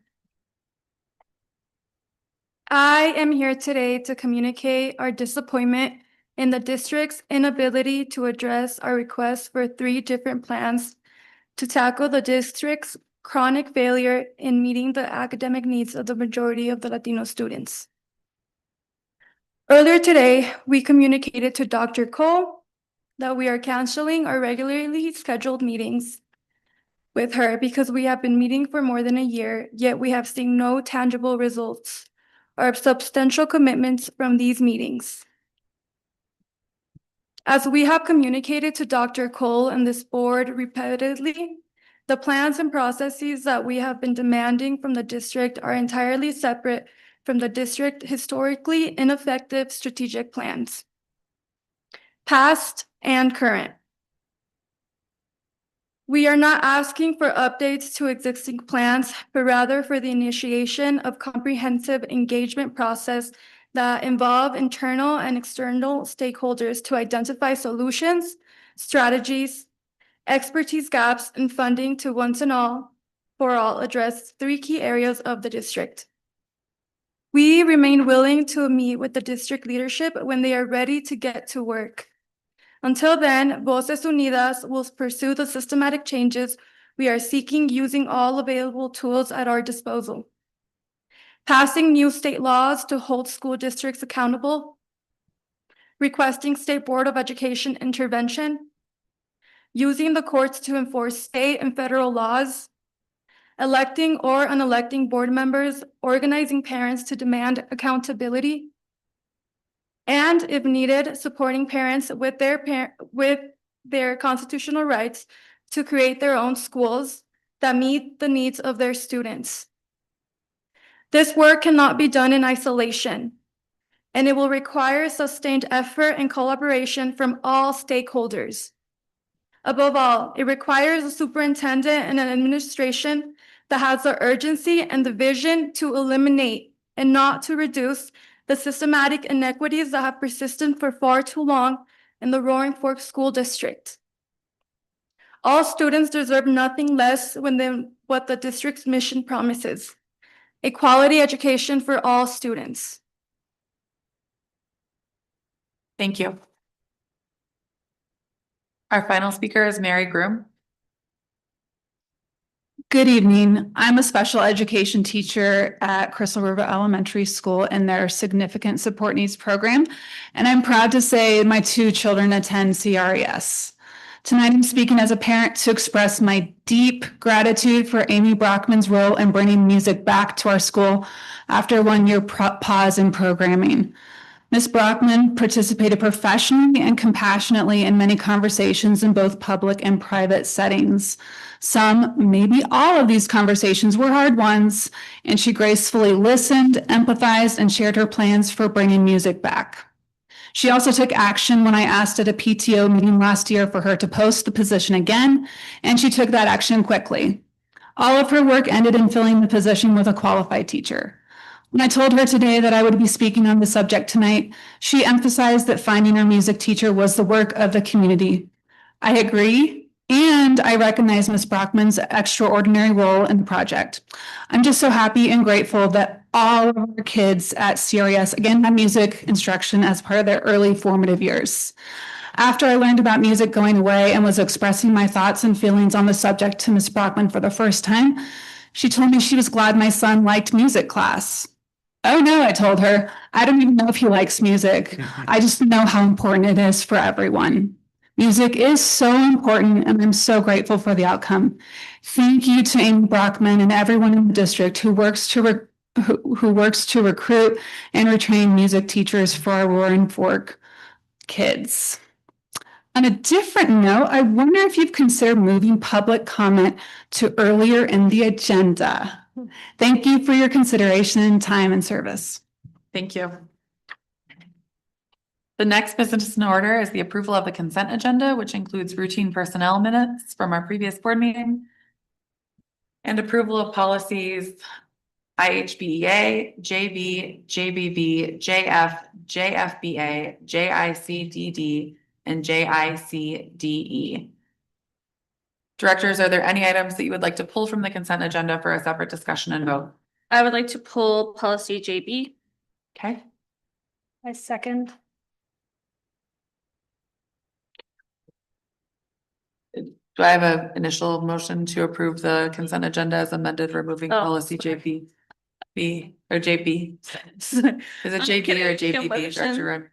Can I make a motion to pull policy JB and approve the consent agenda as amended? Is there a second? Second. Can you please call the vote? Director After, Director DeFreitas, Aye. Director Kuhlenberg, Aye. Director Ramirez, Aye. Director Teitler. Aye. The next business in order is discussion and vote on policy JB. Director Ramirez, can you please start the conversation? Yeah, it's I went through policies earlier today and I just realized that and I do know that there is a note that we were not going to be updating this policy. I just want to state this. But I wanted to make sure I added my comment for when it does come back around as an update, because I do believe that we have an accountability piece missing in this equal educational opportunities. And I know it's closely aligned to ADB, but I think this is something that we could very easily add, like results and data being reported back to the board, because I think this is a really good policy and it does have a reference in here. So I wanted it for the record as it comes forward again. And I wanted to make sure I brought it up tonight so that we could bring it back to this conversation. So are you proposing the addition of the final sentence? Well, I wanted it on the record that I would like to have that final sentence added at some point in time. I do, however, think if it's not a conversation we had in policy committee, so I just wanted it noted so that when it comes forward, this is a conversation we're having on this. And I guess my question to the team would be, do we know when we think this policy is coming forward? Or do we think this is feasible to add now?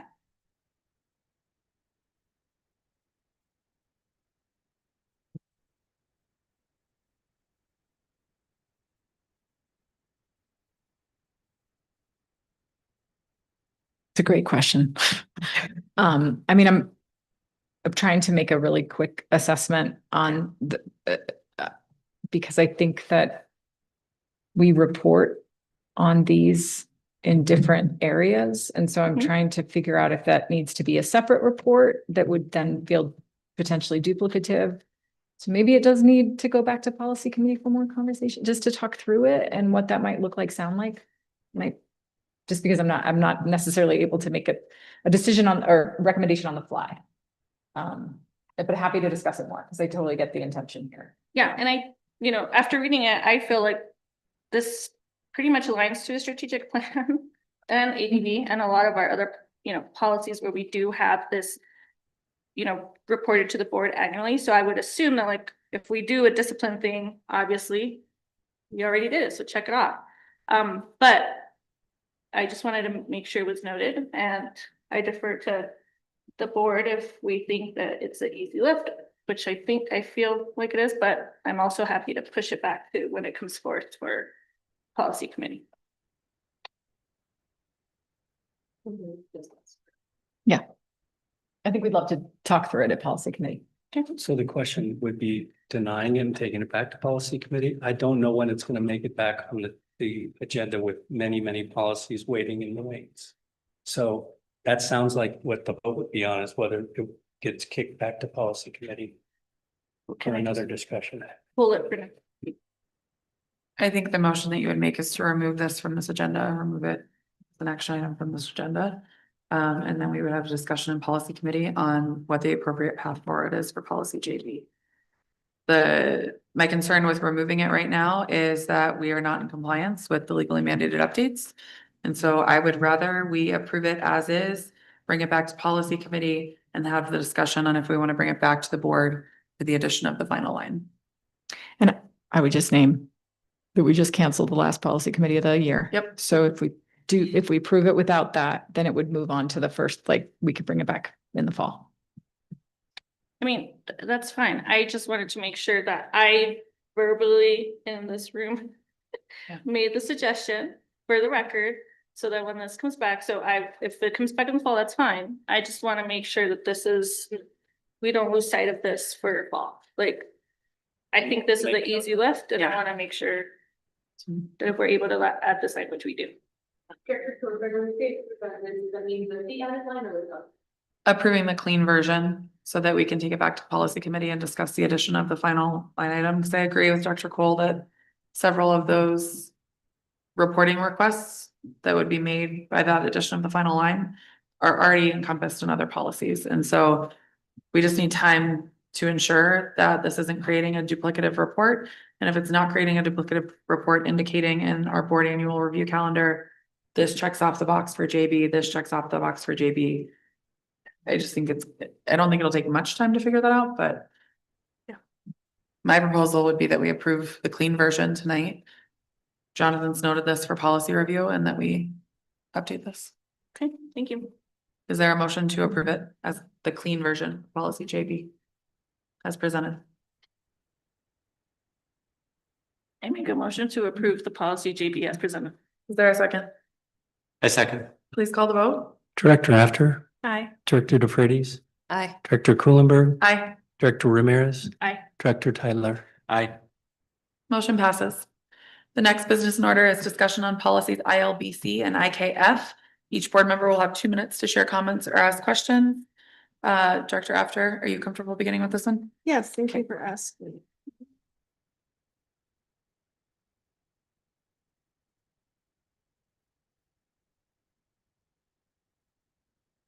Give me 1 second. Pull this up.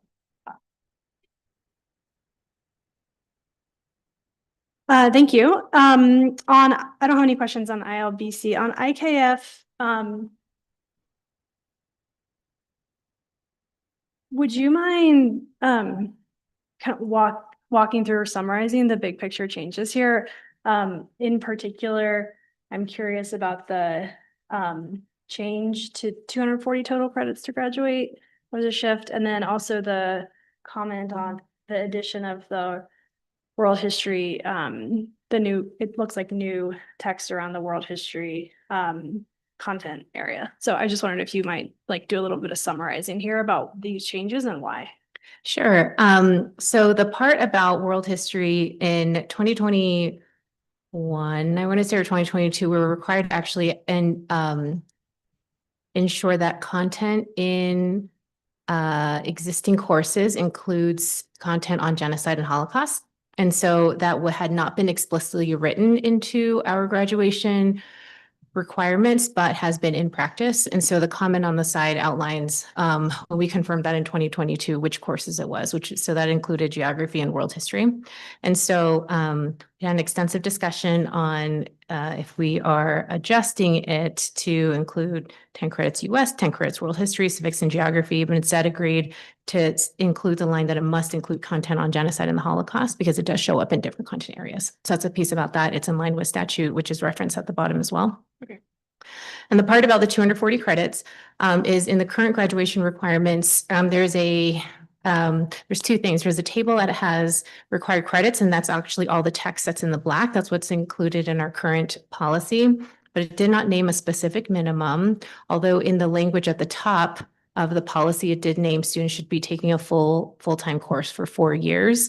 And so caused a little bit of technical argument with some students who might say, I have done all the minimum things, can I graduate early? And so if we actually calculate the credits on the table itself, it added up to far less than 240 credits. And in a comparison with probably 15 other districts in the state, they all require between 240 and 250 credits for high school graduation. So we thought that that was reasonable to expect at a minimum for all students. And that assumes, let's say, 8 classes a year and passing at least 6 of those classes in those defined areas for a total minimum of 240 credits. Okay, and so when does this take effect? Immediately? It would be for the incoming 9th grade students. So it would be Got the it. class of 2029. So it does not impact students who are currently in high school right now Okay, that or was change. For context, though, the vast majority of students who are currently in high school earn well over 240 credits already. okay, got it. Thank you. Looks good to me. I'm done. Thank you. Director Ramirez? Can you go over the addition, or I'm not sure if it was an addition, but the must include content on genocide and the Holocaust on the IKF policy, please? That's what she was just talking. I was obviously reading while you were talking about There was a statute that was passed, which is okay, you're fine. Just Rewind the please tape. do not. Thank you. Sure. I just wanted to make sure, and we talked about this in policy committee, so I already know the answer. I just was like, these are the things I want to make sure they highlight. I don't have any further questions because talk about this in policy committee. Thank you.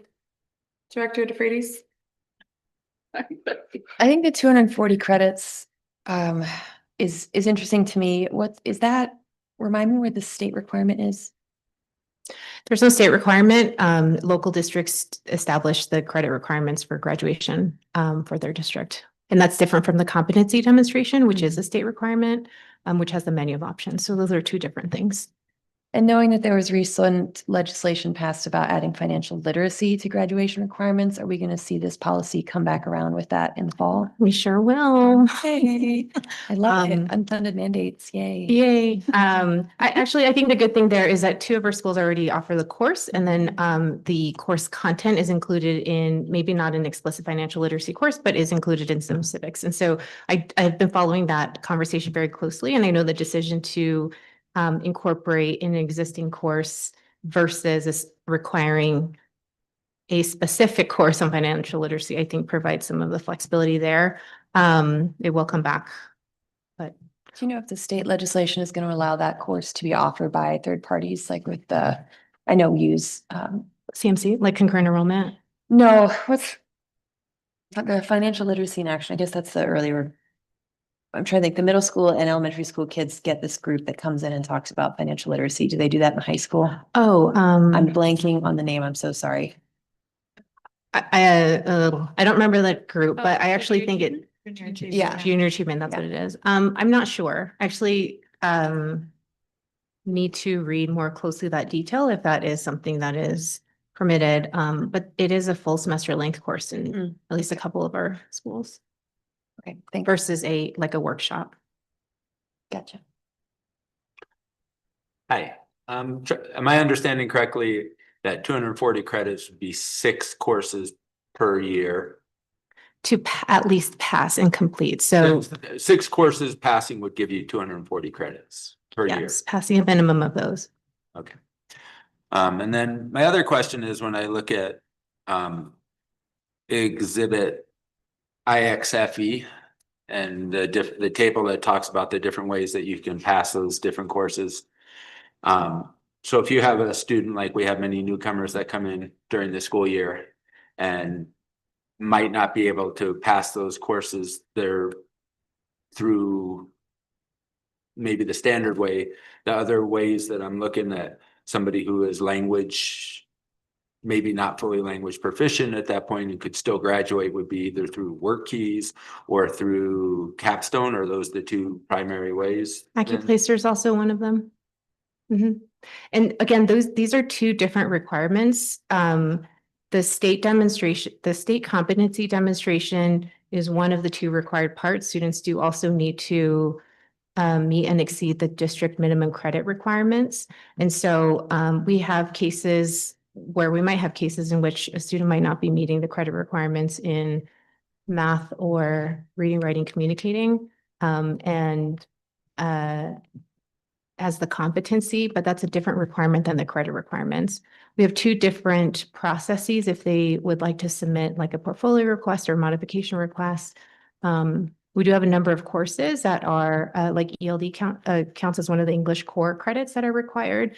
And so there's we did extensive auditing and ensuring in our task group to ensure, you know, students who transfer in the middle of like in 10th grade, or students who've been with us forever, or students who students with IEPs, would they be impacted? And so did a lot of case studies with different student like transcripts to check, would this be okay?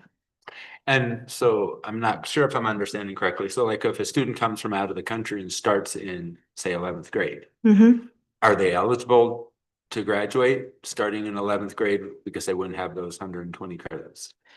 We often get the transcripts from out of country, and then we have specific guidance on transcripting courses from out of country. So they often do, you know, they take in math courses from out of country, we put them on the transcript as well.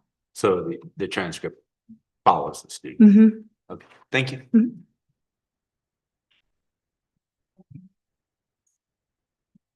I don't have any further questions on these policies. We're not taking action on them tonight. Did I miss anybody? No. Okay. Thank you. Or we have 5 minutes of open discussion if anyone has any.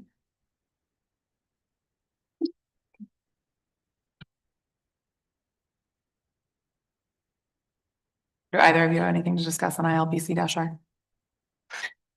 Sorry, what? Or ILBC, sorry. No? Okay, thank you.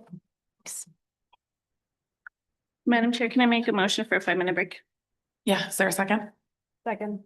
All in favor? Aye. Aye. All opposed? We'll take a 5-minute break, returning at 8:12 or 13. 30 seconds. Thank you.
Time is 8:12 p.m. The board is returning from a 5-minute break.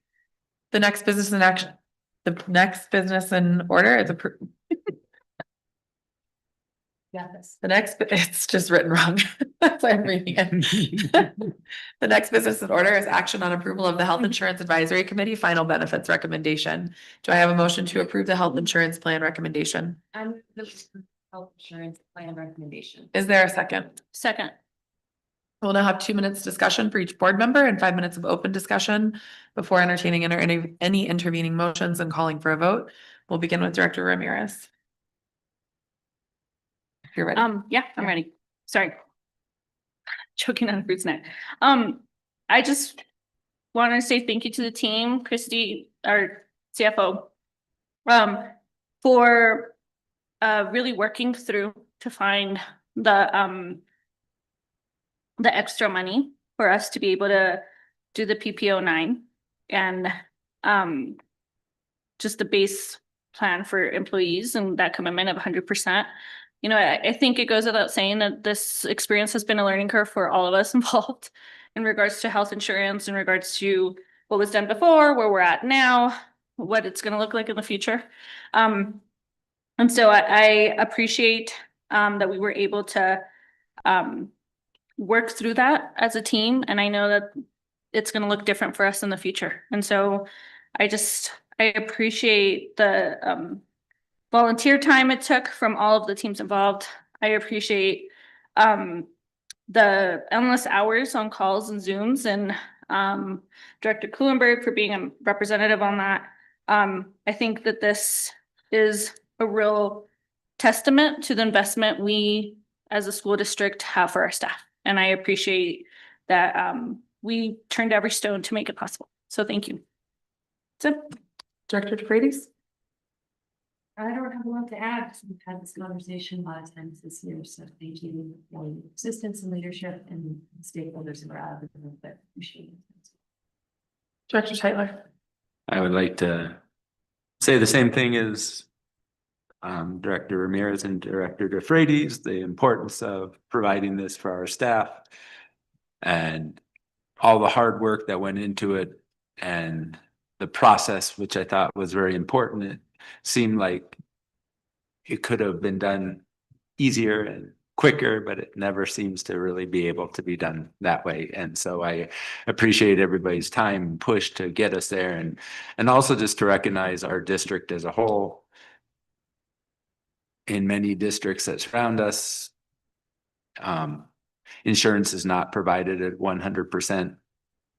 And so the fact that we were able to get there and do that and provide the next step of PPO 9, I think is a good move by our district, and would also just like to say way to back our employees and be there for them. And so great job. Director After? Yeah, I mean, I think enough has been said on health insurance over the last few months. I don't have anything else to say, but it's never too late to express gratitude to the team for getting us to the place where staff will be able to have the district pay 100% of a base plan for the employee only. So really appreciate the work that went into it. And I don't have anything else to say. I'm happy to vote on it.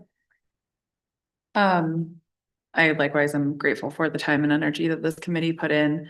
I did just want to say in a public forum that moving forward, insurance costs we anticipate that they will continue to rise significantly. And whether or not it is tenable for us to cover 100% of a plan is a question mark. And I think that I would encourage us as a board, as a staff, as a district, to be very clear with our employees about that, to start that conversation much earlier in the process, if that's where we're headed, and to be able to have time to work through that with our staff. Because if insurance prices continue on this route, it just might not be financially feasible or fiscally responsible for us to continue this. And the last thing that I would want us to do is pull the rug out from under our employees in the spring. I think it needs to be a much longer session of engagement. And, you know, barring something magical happening that would allow us to bring these costs down. I unfortunately think that's where we're headed. So I just wanted to make that note for the board, for the staff, that although this has been a long conversation, I think it's going to be a continued conversation that we have to have. And I want us to do everything in our power to ensure that those conversations are held as early and as often as possible, so that as many of our employees as possible understand the position that we are in and the options that are available. I know budgets move and things change, but I think the writing is on the wall with health insurance costs. They're going to continue to rise. So I'm happy we're here now. And I hate to be like the downer in this conversation, but I just wanted to note that publicly, that I think that that's an important thing for us to consider. So we'll have 5 minutes of open discussion time if anybody has anything else to add. Are there any intervening motions to amend the recommendation? Can you please call the vote? Director After, Aye. Director DeFreitas, Director Kuhlenberg, Aye. Director Ramirez, Aye. Director Tyler. Aye. Motion passes. The next business in order is action on approval of the 25-26 student fees. Do I have a motion to approve the school facilities fee updates? I make a motion to approve the school facilities fee updates. Is there a second? Second. We'll now have 2 minutes discussion for each board member and 5 minutes of open discussion. We'll begin with, we're back to Director DeFreitas. You ready? I don't have a lot to add here because we are basing it off of the policy that we looked at pretty thoroughly. I think the question remains the communication strategy and making sure that there's equitable outreach around what these mean and what resources are available. So could you just maybe review that really quickly, how you're going to let out in the fall? Sure. School in alignment with the policy, schools are expected to be sharing information about the student fees now for enrollment next year. So those communications are going out. We've asked schools to make sure that they're sharing resources and tools to have that reimbursed or waived through the free and reduced lunch form application, where families can check off on that form that they would like these fees, sports, AP administration test fees waived. We have to follow that process because of federal regulations on waivers of school fees. So that communication is going out now. This is, I think, our second or third year of these kind of flat fees. And so we're getting better, we're getting tighter. We've, in some of our leadership meetings, have kind of aligned with some of the schools who have done a really great job with communications and basically stolen that and passed that around to other schools. So our communication around this is much more aligned and consistent now than it was, I would say, 2 years ago when we started this kind of flat fee. But we continue to work with families and are incredibly grateful for the Family Resource Center that helps parents and families access resources, for our school financial specialists who help families navigate this. It's one step towards kind of working towards elimination of this kind of fee, I think, is where we'd like to get to. Feels like we're taking baby steps, but the communication is key. I think it's getting better and more consistent.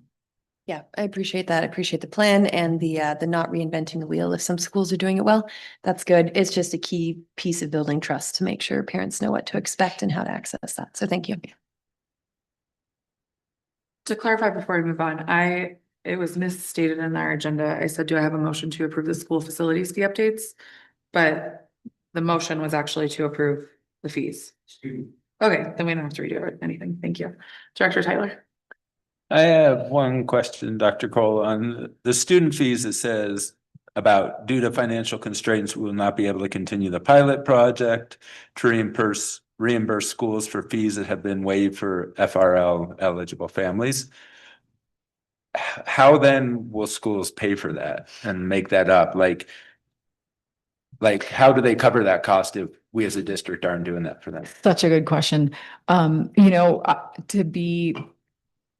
I would say we don't.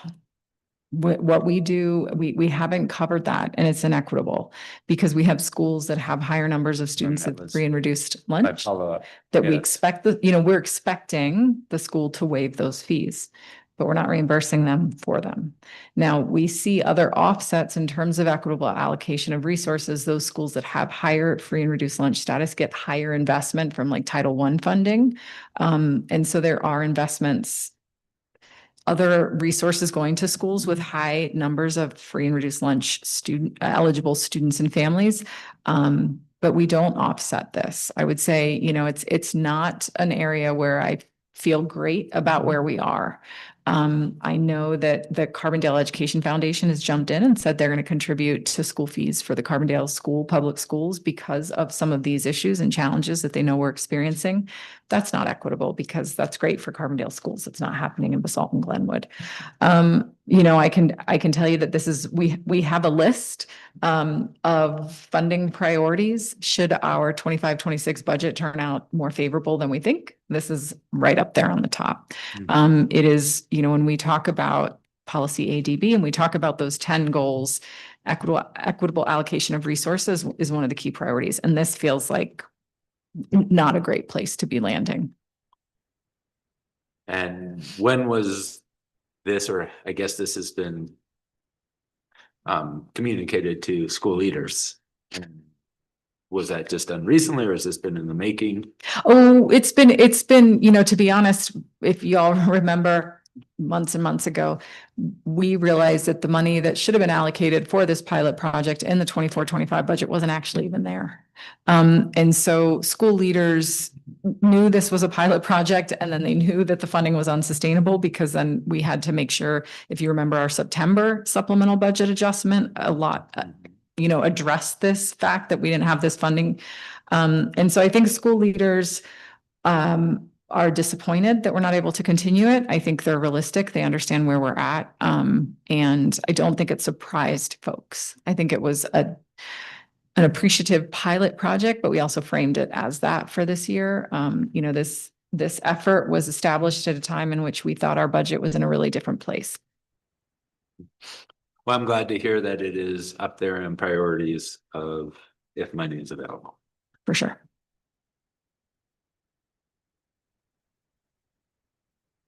Director After?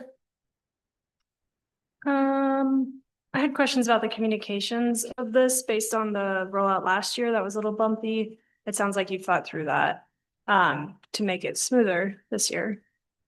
And so just to state out loud, parents do not need to purchase school supplies for kids. Correct. That's kind of one of the headlines here. Correct. Like the shopping list. Right. Expectation. We should not be seeing that. Okay. Yeah. I have a super detailed question because I have a kid going into middle school. How does like a middle school communicate with new students who haven't yet started? It's part of their enrollment packet. So, part of the policy requires that we share the fee expectations during kinder registration, which already happened. And so that's part of that kind of kinder registration packet. But you're right, when we have kids coming up to middle school, sometimes we don't, that transition year, it's going to be part of the enrollment in onboard, like orientation materials for students. And so it's probably not always as tight, in terms of the communication for rising 5th graders or rising 6th graders or rising 9th graders. Thank you. Director Ramirez? Dr. Cole, I'm gonna need a little bit of clarification, just because I think I'm a little confused. I feel like we, as a board, we're really consistent and clear about not affecting students as much as possible with all of our budget constraints. So, what was the plan for the project initially on how we were going to reimburse schools? So what we did this year was schools charged the flat fee. They created, clear pathways for waiving those fees for families that were eligible and wanted it. So I want to be careful that not all eligible families want us to waive fees, and that is up to them to decide what they want to do. And so when families tell us they would like us to waive the fees, they're eligible, we waive them. And then what happened was our finance specialist then basically invoiced the district and said we had 100 kids whom we waived their fees. You owe us, if this is an elementary school, then you owe us $9,000. Is that right? Did I do that math right? And then we just wrote a check to the school and passed that money through. So that was the initial plan. for that. And to be honest, we had never done that before as a district. We've always expected schools to waive fees for free and reduced lunch eligible families that ask for it. It had always just been something that our schools shoulder and figure out through fundraising, through whatever. So it felt to the schools who received that this year like a lovely surplus because it hadn't existed and schools kind of just made it work with whatever they received in fees. So that was where we were hoping to go and what we felt like we couldn't sustain moving forward. And the money we were giving, reimbursing, where was that money coming from? General fund. Okay. Mhm. So, I mean, and the thing is, we're talking about communication, we're talking about not reinventing the wheel, but this is like a year's time, we've completely shifted again. And so I think for me, I'm just trying to understand, we had commitment to do this for families. Now we're saying we're not gonna do it, but Nothing's changed for families. okay, Nothing's changed at all for families. The only thing that's changed. is that we're not reimbursing schools. Mhm. Okay, And but that's what we were doing before. this was the first year, this 24-25 school year was the first year we ever even did that or even considered it. Right, so before this year that we started reimbursing, we were not reimbursing schools and they. Correct. Okay. We still waived the fees, but it was up to schools to figure it out. Okay, thank you, because I was Yeah. like, I'm trying to understand. I was reading this over and over again, trying to understand. No, I get it. And my push would be then for our district, I appreciate so much that the Carbondale Foundation is taking a lead in helping the school. I would push us as a school district to have those conversations with Basalt Foundation, with Glenwood Springs Foundation, because I think that's what they exist for, is to help and to collaborate with us where possible. And this is a need for students. And so instead of us being like, oh, well, they're taking the lead, but if there's a way for us to bring those foundations together again to make that ask, I would ask that we attempt it. I know that they have their own priorities and every foundation gets to do what they feel is their mission, but I think that's an easy lift for us to try to see if it's possible. Yeah, I mean, I would say one of the things that I want to be careful that we're not communicating is that classrooms aren't stocked, that we don't have enough money to have the right materials and equipment and markers and chalk in our classrooms. We do. And the narrative that we don't is concerning because our schools have very clear discretionary budgets. They have money to invest in classrooms. Classroom teachers have budgets and accounts. So, I would say that if we're hearing that schools do not have core supplies to run their programs, they need to be talking to us. Like I hear you and I'm grateful for our foundations supporting this work. I feel a very strong obligation that we, as the Roaring Fork schools, fund our schools to run their programs, that the core programs that we believe are essential. And so, the appeal for, we need money for pencils, like I don't, that is not what we need. Like we're funding that. These are compared to where our big budget is, this is smaller dollars. And so, I mean, I think it's great when the foundations help out and these kinds of additional funding helps, but I would say that I would want to push back that our classrooms don't have the materials they need because of this sort of the cessation of this pilot project. Yeah. The schools have discretionary budgets Yeah. that most of them, when they have accurate information and can budget accurately, the discretionary budget covers their needs. I mean, I completely agree with that sentiment. I do. I feel like we stated that with the foundation when they were together. I think that's a priority of this board and the district is to make sure schools are well funded. Yeah. My push is simply because I think sometimes the foundations have also expressed they don't know how to utilize the money. Mm-hmm. But I agree with your point that, I think that this surplus is helpful in the sense that the school can utilize it for other resources or needs that they may have. But more than anything, I feel like it was a pilot project because we thought it was useful in some way. And I feel like that's a gap we were hoping I could think be utilized. where we were trying to get and where we are still trying to get is out of the business of school fees. I mean, we have an obligation to provide a free and appropriate public education. And so to ask parents to go buy a bunch of stuff or to ask parents to pay money for core programs feels to me misaligned. And that we need to move out of that. And so then I think the question that we would then went to was, well, okay, well, clearly we're asking, let's go back 3 to 5 years. Clearly we're asking, we need parents to go buy a bunch of stuff, or we need school fees to run our programs. Okay, well, what would it cost to pay our school? Like, what do we need to invest enough so we stop doing that and stop asking parents to go shopping for us and stop asking parents to write us a check every year? And so the intent of that reimbursement was trying to get our heads around, okay, we have this discretionary budget that we allocate to all schools based on a per pupil number. How do we adjust that so that they can stop asking families for money? And so that's where we were like, and I still feel really committed to that. I think we need to get there. Our neighboring districts do not do this. They figure it out.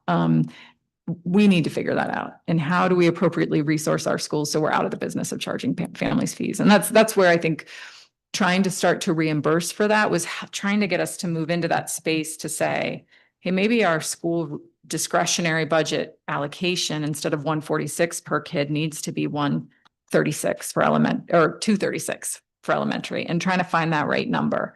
And so I still feel committed to us doing that work and trying to figure out where in our budget we can start making that incremental progress. Thanks. I don't have any further questions on this. My big points were communication and just making sure that we understand the impact this is going to have on school budgets, especially for our schools that are going to be hit hardest. I agree that having Carbondale Education Foundation step in is great. I think that putting this on the radar of the other education foundations wouldn't be a bad thing.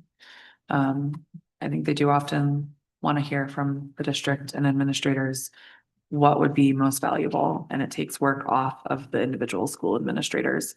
If we could communicate out to them that this is a shift we're making this year, this is going to impact their bottom line.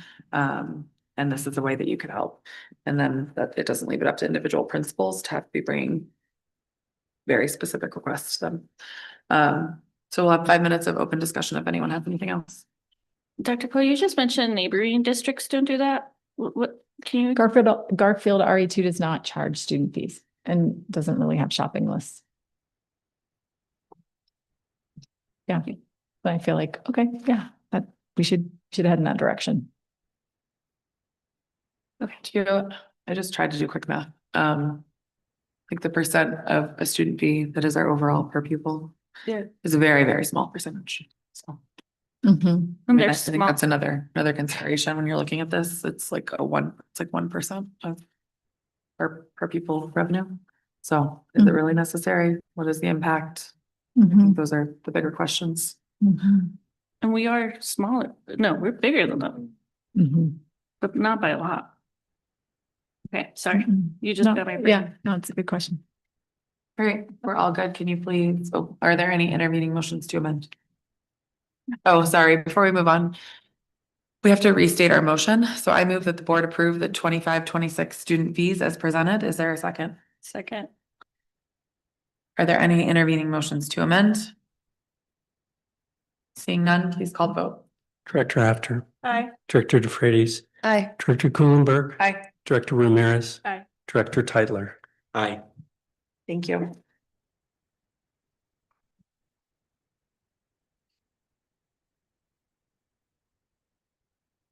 The next business in order is action on approval of the LTE network IGA with the City of Glenwood Springs. Do I have a motion to approve the LTE network IGA with the City of Glenwood Springs? I move that the board approve the LTE network IGA with the City of Glenwood Springs as presented. Is there a second? I second. We'll now have 2 minutes discussion for each board member. We'll start with Director Teitler. First of all, I would like to say thank you to Bompak for your role in getting this moving and getting it happening. Looking at those coverage maps, it's really exciting to think that students who wouldn't have access to internet have that access. I guess my one question I really had is, how has the board been able, not the board, how has the district been able to inform students of the availability of this and find out who actually maybe doesn't have that access and make sure that everybody's being reached? Great question. It's been one of our challenges, I'd say, for the last 4 or 5 years that we've had this network, is really getting the word out. But we've done it through the Family Resource Center and through school front offices, back to school nights, registrations, stuff like that. Newsletters, all that. And we've got big posters and we've got sandwich boards, and Rosalba, who's now on our tech team long-term, she started in this role as this was her whole job for the last few years. Despite all that effort, we've never been able to break about 150 families on it. And so it's really kind of an underutilized network, which is part of why I'm excited to hand it over to a group who this is all they do, rather than it's kind of a side project that's not our core competency. All right, thank you for your work. Director After? Yeah, great. I was aware of this, but I didn't know the details of it, so I'm glad to know more about it. So just so I understand, the proposal here, the action is to transfer ownership and management of this private network to the city of Glenwood Springs. And then they have an office in existence that will be able to support it and maintain it. And they'll pay for it, or who's paying for it after this is signed? Yeah, another great question. So what we currently pay is we pay an external contractor for all the operation and maintenance because we don't really know how to do that. They'll do that in-house because they run their own. The city of Glenwood Springs has its own community broadband network. So they have a municipal broadband network, and they have the staff and the support and everything. So they'll more than likely, it's really up to them how they manage that, but they'll more than likely terminate the service contract with the existing contractor. He's been involved in this every step of the way. He's been really helpful, and we use him for a lot of projects. There's no bad blood or anything like that around this. But they'll probably run it in-house and be able to do the service calls and the outreach and the advertising and the billing and all that.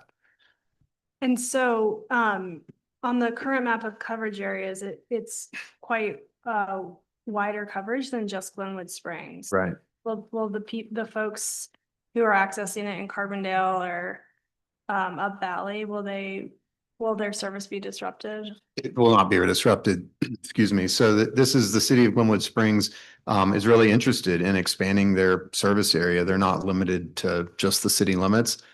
They've been a partner on this from the start. They're also our internet provider for our schools in Glenwood Springs. We partner with them on quite a few different things.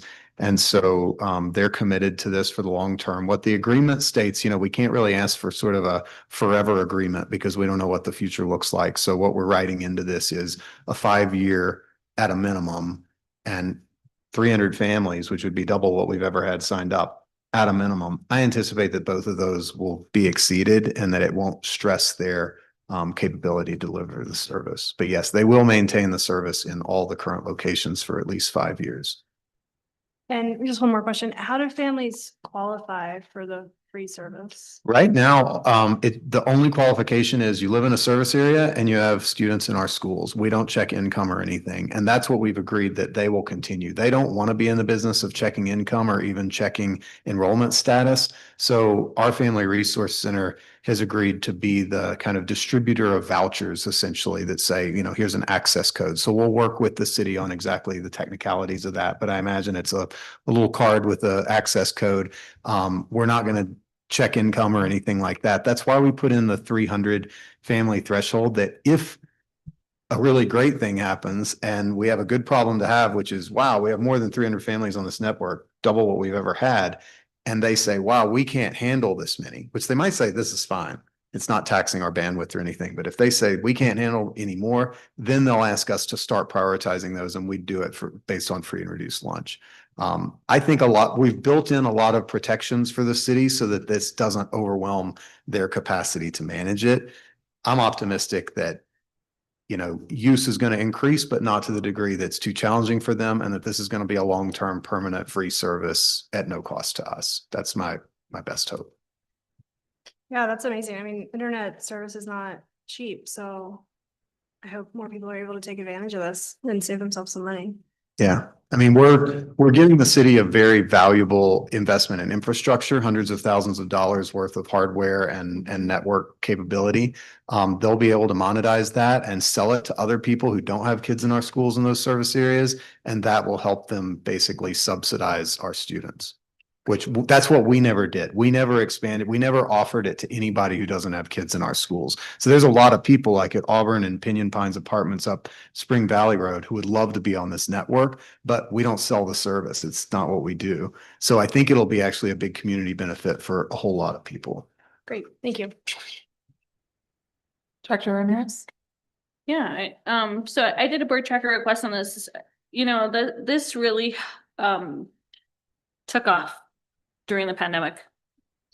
We needed it, and I actually agree with you. I'm hopeful that more people utilize it. I feel like this is one of those benefits that we worked really hard to acquire for students, and then didn't really have good comms going out to promote it, and it just sort of like became a thing we had, but it just like existed in the city somewhere.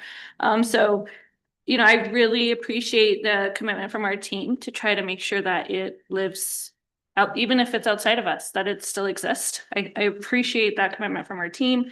I think it's important that, you know, we have this agreement to sort of see if it's possible that the city of Glenwood might even decide they want to do something with it.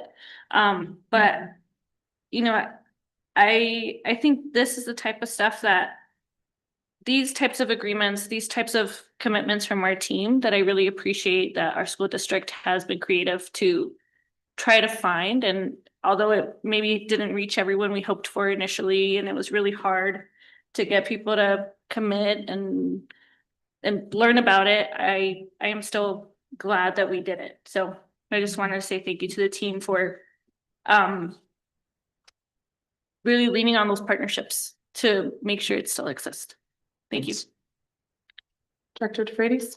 Don't have a lot to offer, except that IGAs are not easy to come by, so that's a lot of coordination and moving the conversation forward strategically. Some great financial partners lined up, Manaus, Aspen Community Foundation, Connecting Colorado, the grant, which I'm sure was not a small grant to apply for either. I just want to recognize those parts and pieces don't come together by accident, so thanks. Great. Thanks. If I could just add a quick comment, I give credit to Jeff Gatlin, my predecessor, who put all that together and got all those grants and then handed it to me and basically said, you got 2 years to figure out how to make this thing last beyond the term of this grant. And so that's been my work. I also just want to note on the IGA that you'll be the first organization of the two to sign it if this is approved tonight. I'm going before the city of Glenwood Springs in their work session tomorrow night, so they have not looked at it yet. Both of our legal counsel has reviewed it, and the version you see incorporates all those suggested edits. So I think it's unlikely that the city of Glenwood Springs would make any changes to this. Their staff have been meeting with their public works director, Matt Langhorst, and the director of their community broadband network biweekly for the past few months to hammer this out.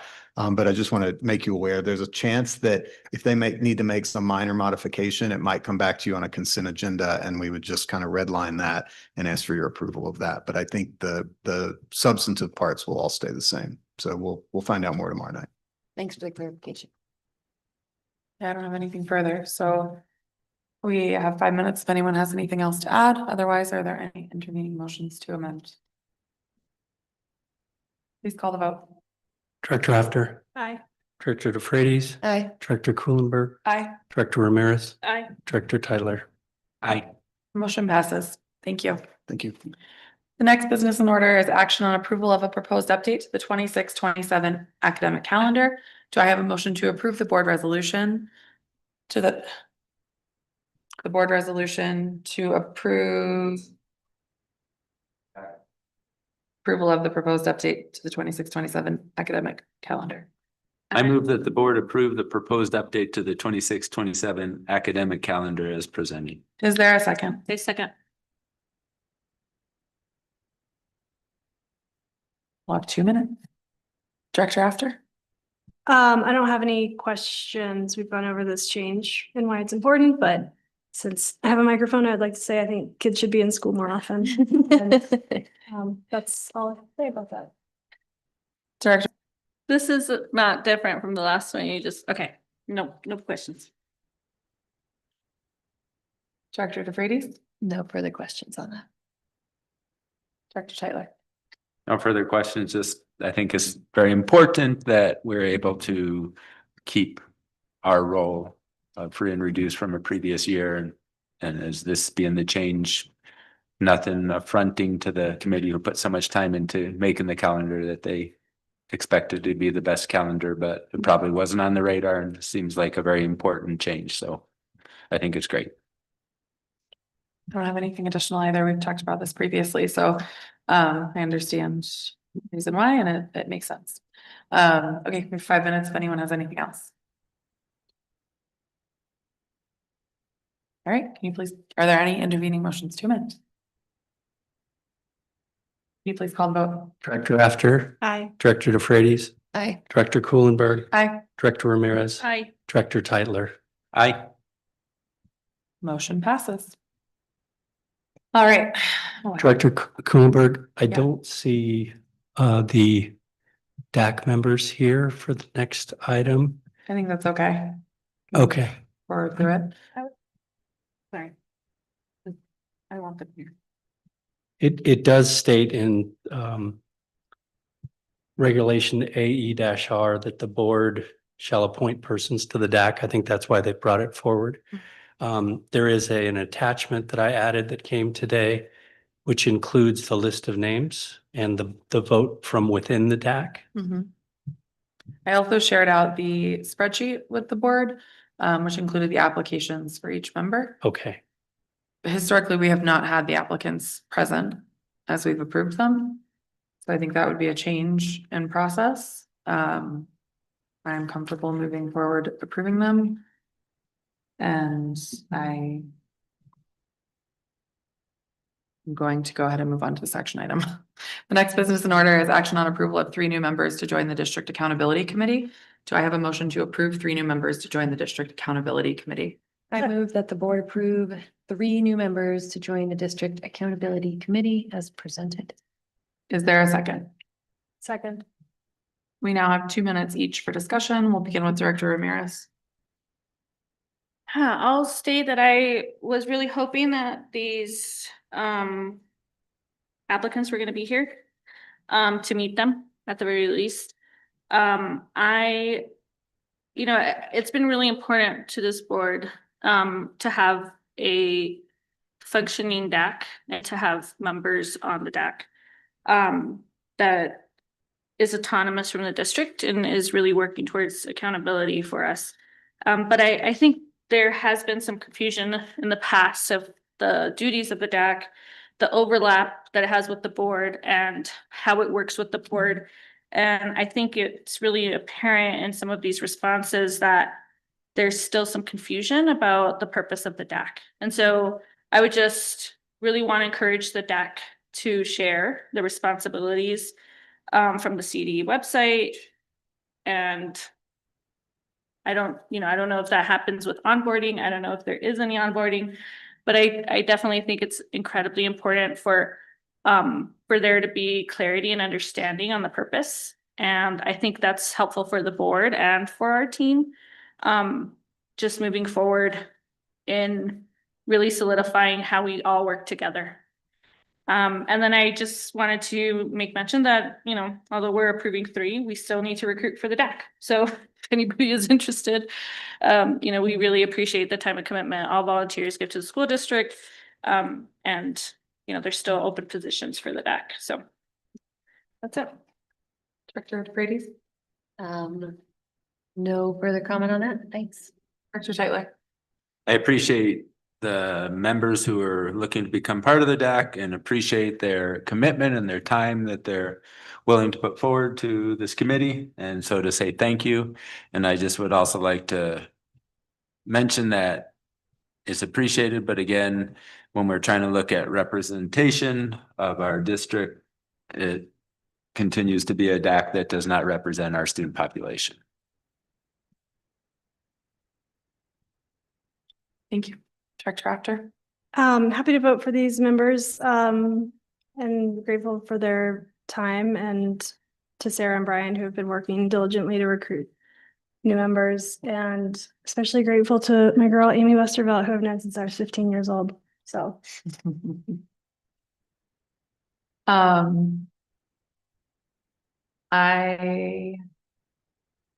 My comments on this are that I am appreciative of people stepping up and being on the DAC. The DAC is a leadership organization within our district, and I think that it's important that all members on the DAC understand that and represent our district in a way that is professional, hold our schools and our district accountable in a way that is trying to think of the right word, that's not professional, which is the word I just used, but it's almost 9 o'clock. And my brain is turning to mush. That they hold our district to account in a way that is firm, but kind, respectful, and ultimately supports our students. I am willing to support all of these members. I want to remind this body that ultimately the DAC reports to the Board of Education, and should there be issues that arise, it is up to us to manage that. 5 minutes for open discussion if anyone has anything else.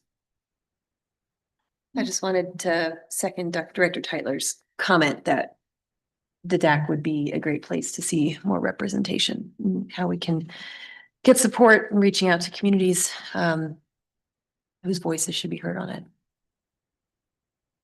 Okay. All right, any intervening motions to amend? Can you please call the vote? Director After. Aye. Director DeFreitas. Aye. Director Kuhlenberg. Aye. Director Ramirez. Aye. Director Tyler. Aye. Motion passes. The next business in order is action on approval of the board resolution honoring National Fentanyl Awareness Day, which was on April 29th this year. Do I have a motion to approve the board resolution honoring National Fentanyl Awareness Day? I move that the board approve the board resolution honoring National Fentanyl Awareness Day. Is there Is there a second? second. Okay, Director DeFreitas, do you have any comments on this one?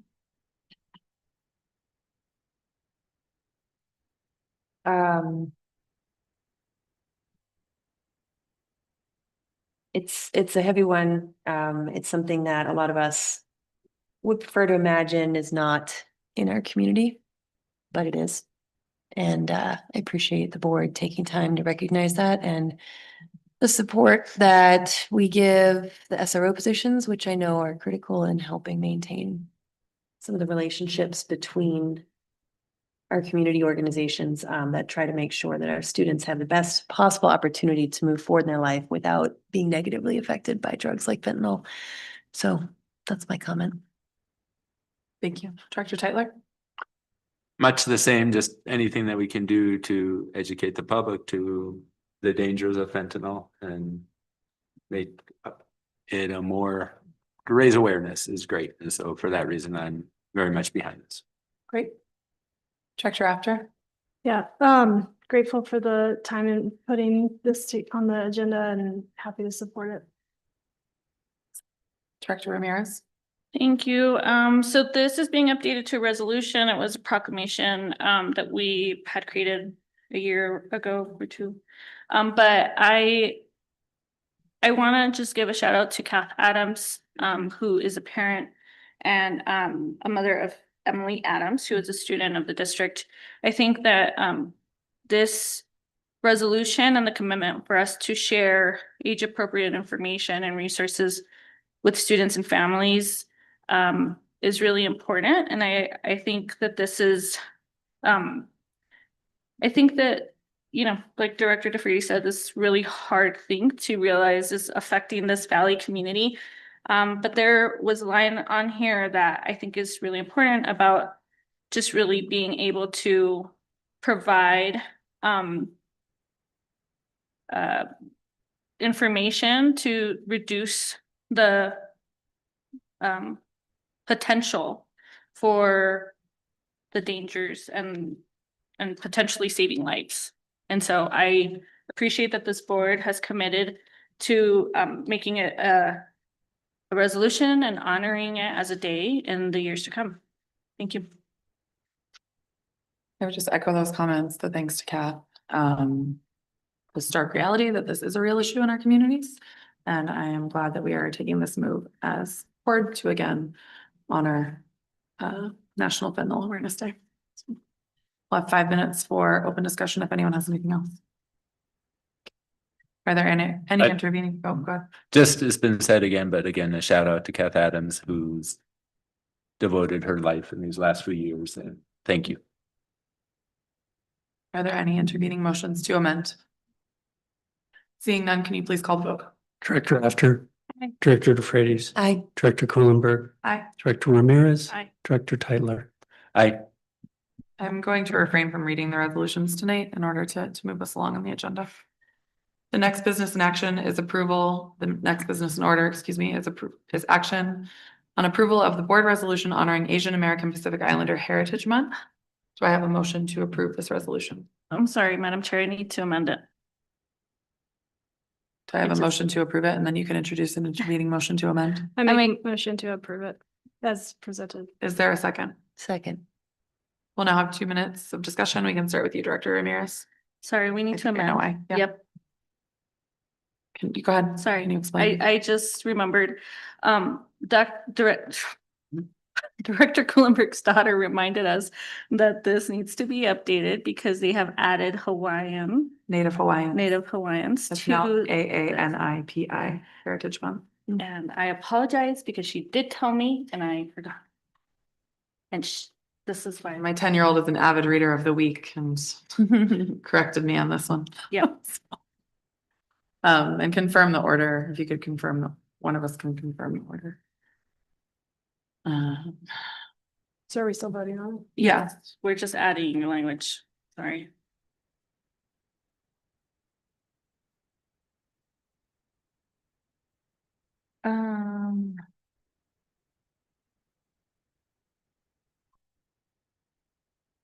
Okay, so the correct language should be AANHPI, Mhm. Asian American, Native Hawaiian, and Pacific Islander Heritage Month. Updating it now. Okay. Sorry. All right, while you're updating, I'm gonna go through to everybody else. If that's okay. Director DeFreitas, do you have any comments on this one? Or sorry, Director Tyler? I'm in support. I like the phrase that talks about making sure that we are strengthening the equity representation of historically marginalized voices. Oops. Director After? Thank you. I agree with this. I don't have any other comments. Director DeFreitas? Just to pull 2 more lines out, the Roaring Fork School District values diversity as a strength and affirms that our students' ethnic and cultural backgrounds enrich the educational experiences for all. And the Roaring Fork School District remains committed to students' success, equity, and access to high-quality, inclusive education for all learners. I don't have anything additional to add to this one. I'm grateful that we're doing this and we're putting it in resolution format so that it outlives all of us. Director Ramirez, can you please present your intervening motion to amend? I make a motion to amend and add Native Hawaiian to our Board of Education resolution honoring Asian American, Native Hawaiian, and Pacific Islander Heritage Month. Is there a second? I second. Can you please call to vote on the motion to approve the resolution honoring Asian American, Native Hawaiian, and Pacific Islander Heritage Month as amended? Director After. Aye. Director DeFreitas. Aye. Director Kuhlenberg. Aye. Director Ramirez. Aye. Director Tyler. I Motion passes. Thank you all for your work on that and specifically you, Director Ramirez, for updating those. We'll now move on to our final agenda item, board updates and appreciations. Is there anyone that would like to begin? Okay. Go ahead. Thank you, Jonathan. And thank you, Rodrigo, for taking care of me so well.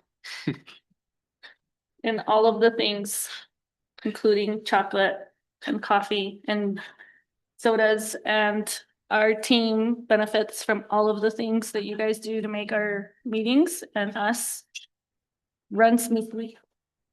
So thank you. I feel like we don't say thank you enough, but thank you. I just wanted to give a brief update that I had a week of conferences. It was like the first time I traveled in a really long time for a long time. So I was gone for an entire week, but I think there's just a lot of conversation happening around where our country is at right now. And I really appreciated perspectives and conversations that are happening and just being able to lean in to think and engage on what other school districts are doing, what other community leaders are doing, what other local electeds are doing to engage in this moment. And I just really appreciated the opportunity to connect with some of our Colorado like leadership on immigration related issues. And I really want to commend our team too for the last couple of instances where we have had a little bit of panic happen in the school district. They've been in my district, and I have appreciated our rapid response and being able to hold community. I think that those conversations are going to continue to happen, and I just really wanted to take a second to say thank you to our team for like really thinking through process and systems and how we protect families and students. So that's it. Thank you. Dr. DeFreitas? Sure. I think most of us are caught up on the critical bills that were passed around school funding from the CASB Legislative Resolutions Group. Yeah, the measure we heard about in not finance committee, sorry, my brain is totally switching off here. In the work session today, the bill on Polis's desk to sign to put a ballot measure that will go out in November.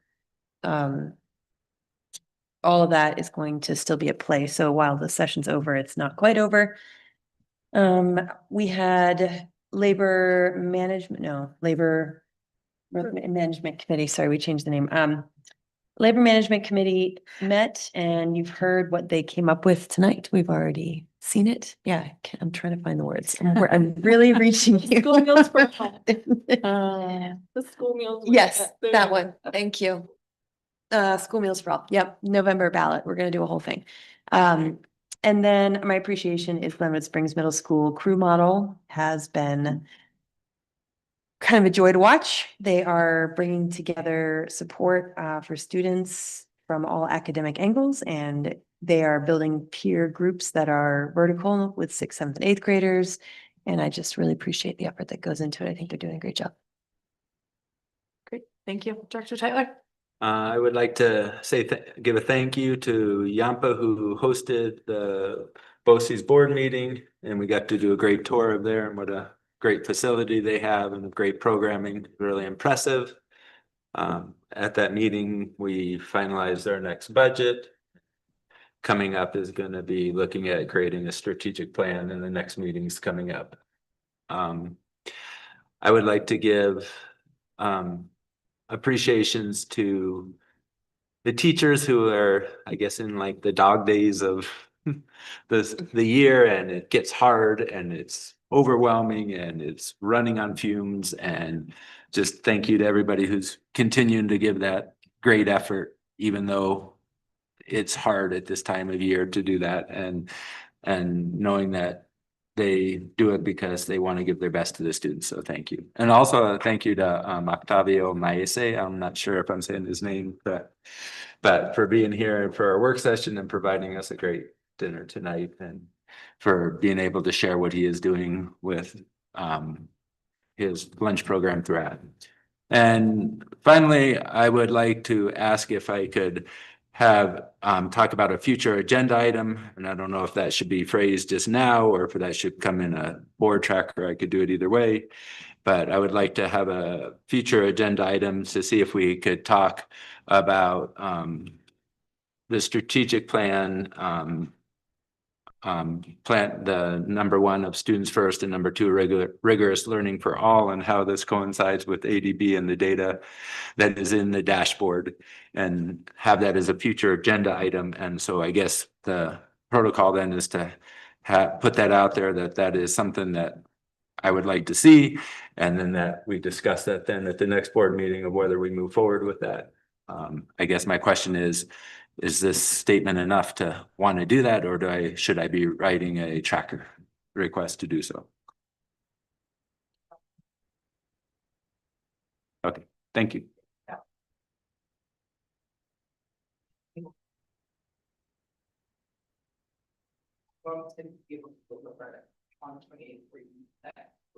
Okay. Okay. Thank you. Director After?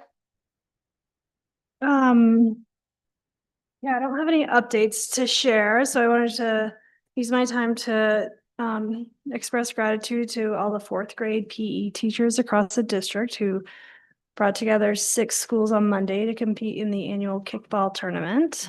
It took place at Sopris Elementary School and gave students an opportunity to show up as leaders in the 4th grade year to be then selected to earn a place on the team and compete against their peer schools. I think that's a really cool opportunity for schools to interact in a different and unique way. So thanks to all of them for making that happen. And then I wanted to take a minute to express my personal thanks to a teacher at CRES, Mr. Salvador Castañon, who is a 2nd grade teacher. It was his first year in the district. His wife's also a teacher, a 3rd grade teacher at CRES. And he's amazing. I think every student he taught this year, including my daughter and his 2nd grade class, just the impact that he had on those students can't be overstated. And he's leaving after 1 year, but staying in the district. He and his wife are both going to Two Rivers, which is closer to their home. So I'm happy to have had the opportunity. He really touched our lives. Thank you. For my appreciations, I had a couple, Octavio Maese I wanted to thank for tonight. And then also along with, Octavio, one of his staff, Sandra Ponce, I think is how you say her name, but she's, done some great stuff at Basalt Elementary, provided food for some events as he was talking about with catering, things like that. And this coming Friday, we're having an all-school barbecue and running a taco contest to figure out which new tacos will be on the lunch menu. And she's really heading all of that up. And so it's just a really cool and exciting way to get people involved with food services. And her commitment to the school and the kids is pretty amazing. I feel like it's made school lunches fun again, in that environment, which is great. And then I also wanted to shout out Julie Riggins, who's retiring this year from BES. She's a peak teacher. She spent a long time in our district, left for a bit, and has been back for the last few years. She's really done some incredible things for my kids and many others. I got to sub in her class last Friday, which was super fun. And she's graciously handing off all of her supplies to her predecessor or her successor and helping out with that transition. And so I'm super grateful for her personally, and also as a board member on behalf of all of our students and for all of her years of service in our district. For updates, I don't think I have any specific updates at this time. I appreciated Director Ramirez stepping in for me the last couple of board meetings when I couldn't be here. So thank you for that. All right. If there's no further business and no objection, this meeting will be adjourned. It is 9:10 p.m.